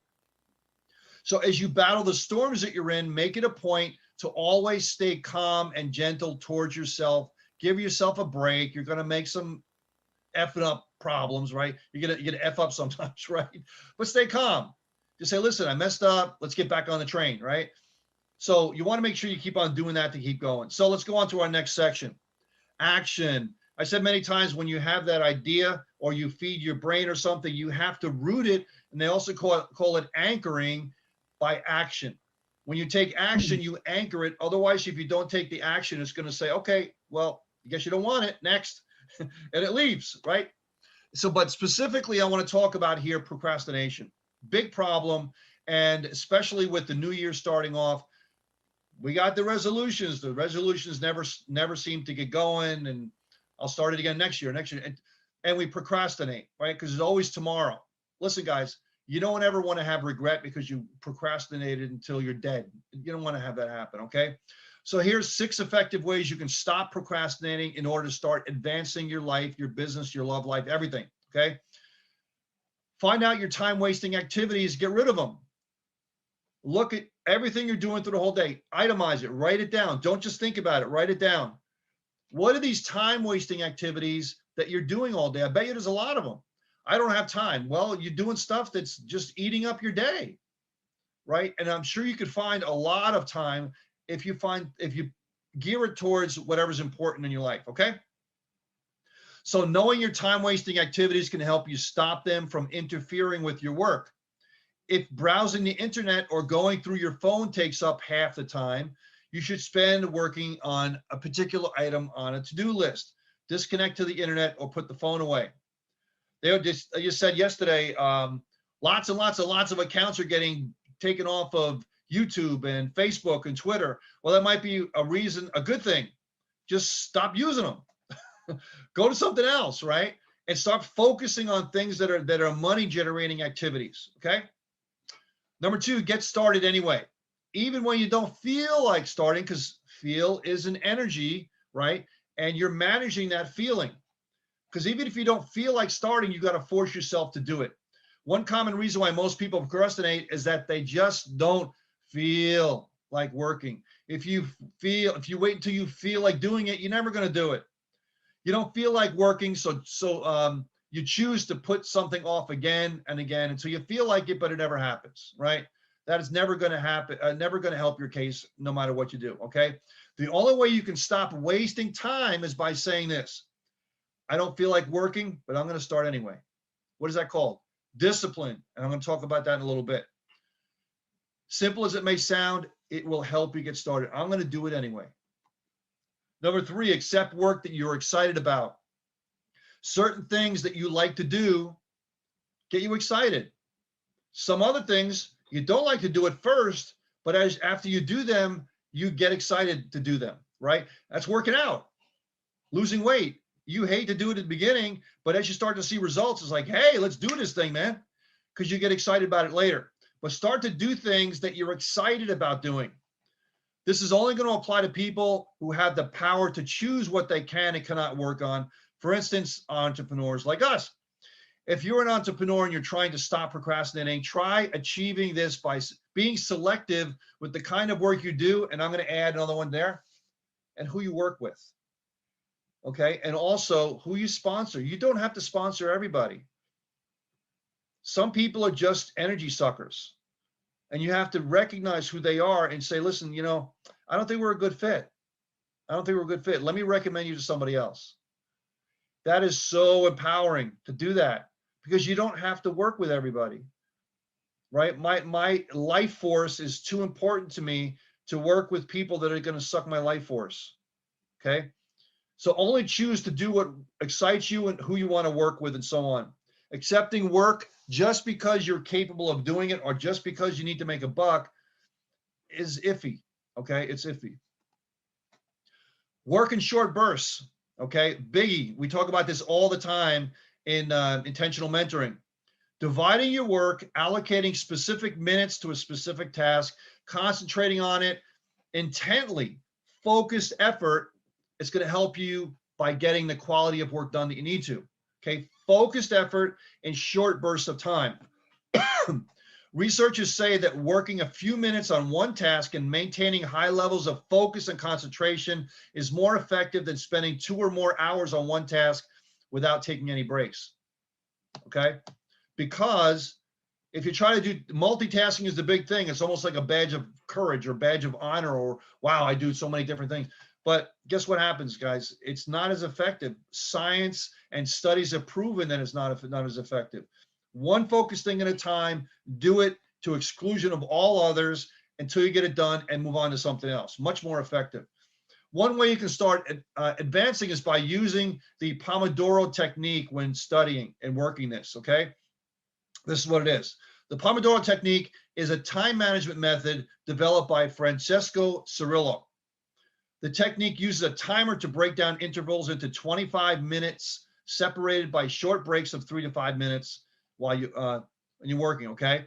Take 15 to 30-minute breaks after completing 4 work periods, okay? Short bursts. There's a little octagonal clock that I show you sometimes that I have on my desk that you can just turn it. It's 15 minutes, 30 minutes, 45 minutes, 60 minutes. You don't have to turn dials or anything. Just turn the clock and it starts over again. So it's a great timer. And Victor uses other timers as well too. 90 minutes, you should not do it more than 90 minutes. It's hard to remain that focused on something for 90 minutes. Don't answer emails. Don't answer your phone. Close your door. Tell your family, don't bother me for 90 minutes. And you'll be surprised what you get done. And if you have to, break it down. If someone says to you, listen, I can't do this business, I don't have any time. So, okay, let's sit down for a minute. Will you mind just play along with me a little bit? List out what you do every day. What time? How much time you put into it? You can find little 15-minute blocks before the kids get up, after the kids go to school, during lunch. Instead of taking an hour and a half lunch break, how about 2 15-minute bursts into your business? How about after school, instead of going to get a drink or something, you do something there. You can find 10, 15, 20 hours a week with these little 15-minute bursts. And so I don't have the time is not necessarily the right answer. The other thing it could be is that you haven't given them a reason to say this is valuable enough for me to put my time into it. Okay. And then you might have to rethink about what you showed them and maybe show a different tactic or a way to show them how valuable it is in their life. Start telling yourself, I may still be angry, but I have to work. I have work to do. I was mistreated, but that won't stop me from going to work, right? Nothing is going to stop you, right? You have to have this attitude that's going to work in your favor, especially when you start realizing that your job or work has nothing to do with your feelings. Your job or work doesn't care about your feelings, right? But your job or work can be devastated by your feelings. So you have to understand that and say, listen, I'm going to do it anyway. You'll be held accountable based on your work that you produce, not on the way you were treated or you were felt or that you felt. Okay. Number 6, last one. Use your past achievements to inspire you to work. That could be as simple as making your bed in the morning, past achievement. Other things you've done, past achievements. Whatever your past achievements are, it could be as simple as possible. Your past accomplishments will inspire you to stop wasting time and stop putting off everything for another day. When I was losing weight, the past achievements was, wow, hey, I lost 3 pounds. Let me see if I can lose 4. Let me see if I can lose 5. Wow, I did 3 or 4 or 5. Let me see if I can lose another 5. So I used the past weight that I lost to be able to inspire me to go and get more. But I didn't say initially I want to lose 55 pounds because I'm never going to do it, right? But I can lose 5, I can lose 3, I can lose 1, I can lose 3, that type of thing, okay? So in the interest of time, let me speed up a little bit more and go on. Discipline, the power of discipline. This is going to determine your value, okay? Discipline determines your value. Are you here at all of our sessions? Do you do what we ask you to do? Do you practice on building your funnels? Do you practice on talking to prospects? Do you practice in front of a mirror? These are all discipline things that you need to do to be able to get your skills higher. Do you practice on copywriting, right? Skills. So there's so much that self-discipline can help one achieve in life, okay? And it's also consistency too. Self-discipline and consistency are really close to each other. It includes how we relate to people in our social spaces, the quality of our relationships with our children and parents, the quality of romantic relationships, and our performance academically and professionally. Our discipline or lack of discipline determines how we are generally perceived by others and how they choose to relate to us. Disciplined people respect, okay? They might say, oh my, you're going to the gym again? Wow, but they respect that, okay? Discipline trains us to follow a certain routine. Wow, you're on every one of these calls. Wow, you're on every one of these Zooms. And they see that, they say, wow, this person's dedicated. Discipline, consistency, right? This forms our habits, and our habits, and it helps to form our habits, and our habits help to work on our character, okay? Our character and how we relate with others form our reputation, what we are known for, okay? And reputation is important. Our reputation then is what determines the value that others can pay us, okay? So if you have this reputation and this discipline and people see you doing things, guess what? They start to come toward you. Like I said, money and your environment start to come towards you as you start to do these things. It can't help not to, because that's the way physics works, right? It just comes toward you. Then you have to be able to recognize when it comes to you that you take action, to embed it and anchor it in yourself to take action, okay? Our value is not determined only by what others think of us, right? We don't want to keep on pleasing them and so on, right? Doing it just because people think of us a certain way. As much as it's important to create a good image of ourselves in our social or professional places and spaces, how we value ourselves is even more important. So not, it's what other people think of us is important, but how we personally value ourselves is even more important. Self-esteem, right? It's the fountain from which all of our energy that comes out. It's where everything flows from and how we value ourselves. Do you have a good image of yourself? And again, you can reprogram that. I'm not so worried about that, but you have to put energy and effort into doing it. Valuing ourselves is also the foundation of mental health. Can you still feel how valuable your life is without validating from people around you or validation from people around you? So if people are not saying, attaboy, attaboy, attaboy, you're still going to have the discipline with your own personal value to keep on going, right? Is your passion for your business or whatever you're passionate about strong enough that maybe you don't have the exterior accolades yet or the monetary accolades yet that you can keep on doing it? And that's where this inner mental health portion comes in. So I'm going to give you some bullet points here, okay? Let me see what time we got here. Okay, just a little bit. Dedication or commitment, okay? This is the ability to commit or dedicate yourself in whatever you do if it doesn't make you successful at one point, okay? In the workplace, you become a person of value, someone who is known for getting things done. Like I said before, the way you're paid is the relationship of your value to the marketplace. And it's the same thing in network marketing. It's the same thing in affiliate marketing. So you have to concentrate on getting more value and having other people see the value that you have. A disciplined person performs activities regardless of their feelings, and they keep their eyes fixed on the goal and the bigger picture, okay? Especially their vision. Dedication and commitment are also the best investment somebody can put into their relationships, okay? Dedication and commitment to your significant other. Now, I made a mistake when I was younger. I was so focused and relentless on my business that I didn't give enough dedication and commitment to my significant other. Had problems, okay? So you have to do that as well too. So if you seem to love and know what to do at work, school, and so on, and relationships, people value you and want to be associated and be around you, okay? They look for you for guidance and inspiration. Number 2 is time management. Okay, I'm going to go a little faster because I'm running out of time. Discipline teaches us to value and properly manage our time. Next one. It's also about making proper use of our time, knowing to do things at the right time, and giving each area of our life time it deserves. Because most of the time, like I'm very focused, so I'll spend too much time on one thing and not enough on another thing, okay? By doing this, it makes you more organized. You can meet deadlines. You can rarely find yourself in positions where you feel like you wasted time. Number 3, knowing the right things to say to the right people and at the right time. Hello, prospecting people, right? Knowing the right things to say to the right people at the right time, right? That's super important. And that just takes practice. Having somebody in your life who knows what to say, when to say it, and who is the best thing in the world, and you can be one of them, okay? Only a disciplined person can do that. It takes somebody with a good filter skill, okay? Good filter skill. And we talk about that in the sales masterclass that I'll be launching soon.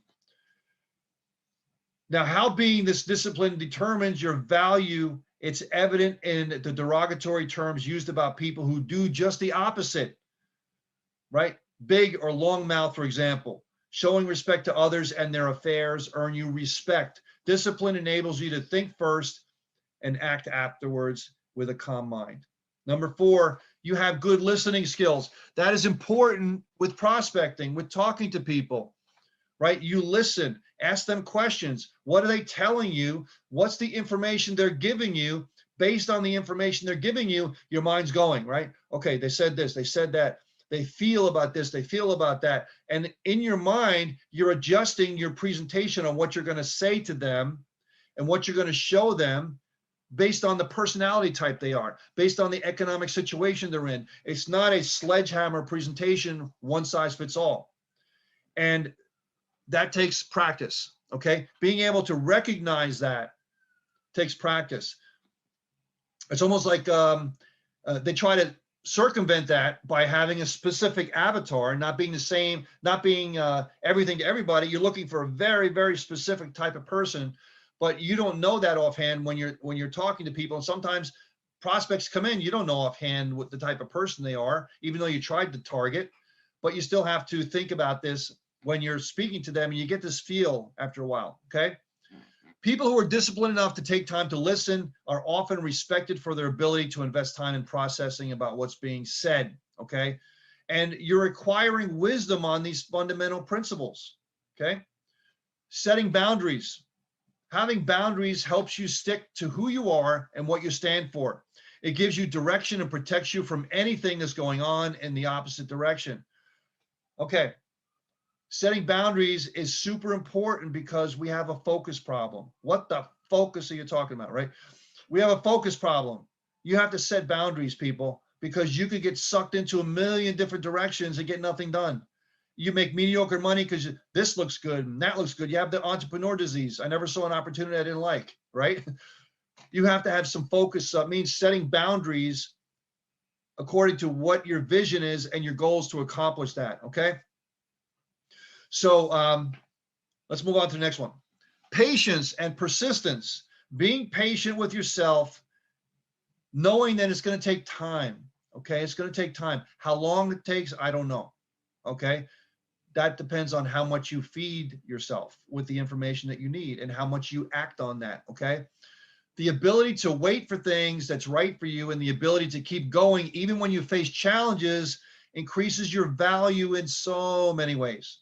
You become a strong person. You learn delayed gratification, right? You learn from experiences and so on, okay?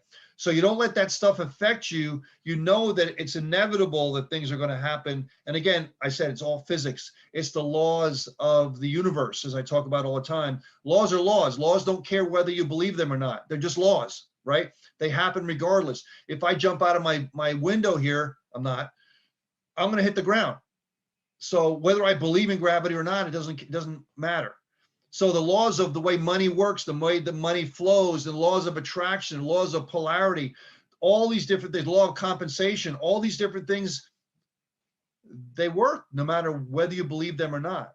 But if you do, guess what? You can mold them to really manipulate your life and your environment around to have that capitalize in your favor, okay? So this includes avoiding acting out of desperation, which can land you in situations that will always, you're going to be regretting, or in the hands of people who will make you feel like hell because you're making desperate decisions, right? So stay out of those decisions if you make proper decisions before and you don't procrastinate and all these different things. All the different things I've been talking about are all molding together, right? Summary: self-discipline enables you to live a meaningful life, which is of value not just to yourself, but other people as well, okay? Most importantly, yourself, okay? Purpose sets a life goal for you, and discipline is the only vehicle through which you can live your life in a fulfillment of your purpose. The main reason why you are miserable at work or in your relationship is that you've forgotten your purpose, right? You may have accomplished so much at work and in your personal life to the point that people come to you for career advice, relationship advice, and so on. Maybe you've become the go-to guy or gal when your team is struggling with a particular project at work. Nevertheless, you feel miserable, unsatisfied, and you feel there's something you still have to achieve. I would like you to know that the feeling you have springs from the fact that you have forgotten your life's purpose, and you need to begin rediscovering your purpose, okay? There's wonderful books out there, Purpose-Driven Life and so on, fantastic stuff to look at and read. You may have had something you have always wanted to do or achieve, but something along the line you got sidetracked, or somewhere along you got sidetracked. Most people drift away from their primary goal or their calling or their desire or destiny because of external influences, better paycheck, a more attractive career, or just bad advice from people that are around them. Your dream is way up. I don't know if you can see me, but your dream is way up high, but over time it comes down and you become what I call domesticated, right? I want you to know that the only way you can be really happy, find peace with yourself, and find meaning in your life is by rediscovering your purpose and living the kind of life that will take you to your ultimate destination. How can you do this? Now, I'm not saying go out and quit your job or anything like that. Come on, let's be real. but you have to be smart about it. But how can you do this? How do you find your purpose again if you've spent half your life doing something else to the point of forgetting why you exist in the first place? I call it peeling back the onion, right? It's a Shrek thing. Oh, the donkey says, oh, it's an onion thing, right? You got to peel back the onion. So best ways of rediscovering your purpose: take time to think about what you've always wanted to be, right? Take time to think about what you've always wanted to be. Do that in prayer or meditation. Have you ever sat down and thought, I can't remember my calling. I can't remember my purpose. What's the difference I am supposed to make in people's lives? After spending most of your years doing things you should be doing and shoulding all over yourself, that's not a surprise. People lose their way sometimes, but what matters is that you have realized the importance of finding your purpose again. That's the most important thing, okay? And this is not something you're going to figure out in a day, okay? This is a living, breathing kind of document type of thing, right? So set apart some times to really think about what your calling is, right? You're going to have those moments of ideas come in and inflections. I had to think back and back and back on my childhood to start thinking about different things that I totally forgot about in the first place, right? So have a list of what you love and enjoy doing. Have a list of what you love and enjoy doing. Knowing what you're passionate about and writing down things that you enjoy doing can be effective when it comes to rediscovering what you're born to achieve. Begin acting on those items once you have dissected them into practical steps and after linking them to your purpose. Could be a bucket list. Who knows, you know? Recalling past accomplishments that made you proud. What were you most proud of, some of the things that you did in your life? Well, maybe they were linked to your purpose and you kind of got sidetracked. If you're not satisfied with your list, try thinking about past achievements that improved your self-confidence, gave you a reason to go on, made you very, very, very, very happy. It made you proud and focused on doing more of the things and advancing your knowledge in the particular field. Another one, putting your heart and soul into what you do. Really, really do it. Maybe it's with easy one, just really, really do it, right? Don't kind of half-heartedly do it. Really do it, okay? Once you recall what you are destined to do and become, take the necessary steps to reach your destiny. If it means studying, put your heart and soul into reading as well as learning, leaving no room out for distractions, focus, discipline, consistency. If you're fulfilling your destiny means taking on a huge project, but you're at a stage where you can only achieve that by taking baby steps, dedicate your time and energy into taking small steps without embracing the urge to quit. Baby steps to start, okay? That's going to build the energy, okay? As you start to see accomplishments happen. Have a mantra, okay? Mantra, people get confused. They think it's all a religious thing. No, a mantra is something you say to yourself all the time, okay? Mantras or short, lively statements are brilliant ways of motivating yourself, getting work done, and holding on to your sanity and chaos. After rediscovering your purpose in life, attach an upbeat, clear statement to it and continuously remind yourself and tape it everywhere, okay? You need to see it all the time. Here's a sample. The one thing that can curb the pain I feel when I see the underprivileged contracting illnesses and suffering and blistering cold is creating environment and getting them off the streets. Therefore, I will remain true to my calling and I will make a change. Something like that, right? Short, sweet, to the point. Listen to your heart. Let your heart guide you into rediscovering your calling. Achieve this by looking inward and allowing yourself to do what makes you happy. When I first did network marketing, I thought it was about making sales. That wasn't my purpose, okay? My purpose was creating systems to affect massive numbers of people in a positive way. And to date, it's been over 2.2 million people. So that was my purpose, to affect people's lives. That was my legacy. That's what I want to leave to people, okay? So let your heart guide you into rediscovering your calling. Achieve this by looking inward and allowing yourself to do what makes you happy. What inspires you? What makes you feel good on the inside? What fulfills you? That's what your calling is, okay? Last but not least, the power of joy. Be happy. Be happy, okay? And I'm gonna do summaries on these, but the concept of passion and joy was introduced to me at a very early age, okay? this was from my mom. Okay. And I learned this also, my parents, teachers, things like that. But it was from my mom. Okay. And she was a very happy person. Okay. And I like to be that way as much as I possibly can. But I still temper that because I'm a pretty calm person as well too. So my joy and my happy, I could be jumping up and down inside. People are like, well, how come you're not happy? I'm really happy, right? So it all depends on how you do it on the inside. All right. We were given a clean room to envision ourselves in our future and see beyond where we were. And even though we were in this small little house, we were happy. Okay. Because we didn't really base our life on stuff. Right. So, I got this joy about life that way, and I got to appreciate what we did have, okay? So there's joy when passion bears fruit. This is what this means. When passion is realized, it gives birth to dreams, which we later on provide a timeline and realize them as our goals, okay? So if you have this passion and you start to have this desire inside to do something, it gives birth to dreams. And the dreams eventually become physical, okay?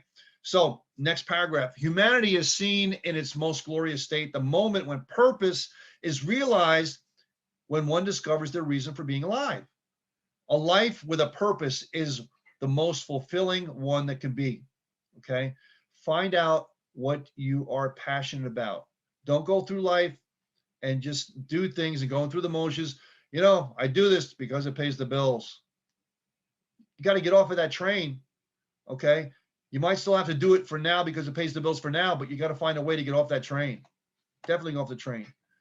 So to be able to find joy and passion, the first step would be to discover your passion, and the rest becomes default, okay? Passion, when realized automatically, then comes the joy. And passion is a deep yearning from the inside. It's a feeling of something that you love, okay? When you're passionate about somebody, it comes from the inside. It's like an all-encompassing feeling, right? It gets your heart pumping, and you can't wait to go to work. You can't wait to do this network marketing thing. That's the way I feel, right? Because I feel like I'm affecting so many people's lives. You can't wait to see Mary Smith or John Smith or whoever, your girlfriend, boyfriend, husband, wife, or whatever, right? Because you're passionate about them. So many times we limit our careers and hobbies to just one, okay? And I'm going to briefly go over these, but you have to make sure that you focus and find the thing that you want. Now, at the beginning, you might have a super passionate thing, but it's just not practical because you need to survive, right? So you have to make wise decisions. You don't have to forget about your passion, but sometimes you need to be able to do things that create money too, right? So make intelligent decisions based on that and keep your passion going. So this way it inspires you to work with joy in your life as well. So finding your passion. The process of discovering your passion is certainly not one that can take place in an instant. Living, breathing document, like I said. It takes time to peel off layer by layer, onion thing, right? To really perceive what makes you tick, what sets your soul on fire and aflame. The starting point is realized that life is meant to be lived with so much zeal and passion and not just going on autopilot. And what we say all the time, people sleepwalk through life. Why do you want to do that? All right. So in our quest for passion, we ought to be adventurous. You're never going to know what you love to do unless you get involved in it at first. You got to get involved with it, build your wings on the way down, try different things. How do you know if you're passionate about it unless you don't do it? How do you know if you're passionate about certain kinds of foods unless you taste it, right? I hate it when I try to give my daughter something, she won't even try it. I hate this. Do you try it? No. It's the same thing, right? So develop a culture of learning, of curiosity, of growing, right? Because the whole purpose of life is growth, right? Imagine if Picasso and Leonardo da Vinci had never picked up a paintbrush, the world would have been deprived of all of their mastery of everything that they did, okay? Because they didn't find their passion, okay? Okay, as I said earlier, passion gives you a chance to be aligned with your purpose. It allows you to impact your world in ways you never thought possible. So spend time with yourself and find what makes you tick. Peel the onion back. Maybe you have to go back 10, 20, 30, 40, 50 years to find that. Take your time. It's not a race here, okay? It's very, very important to find your passion, because your passion is going to get you through the inevitable hardships of what you're looking to do, because it's not going to be easy, okay? Thank you very much, everybody, for listening to Words, Thoughts, Actions, Discipline, Purpose, and Joy and Passion.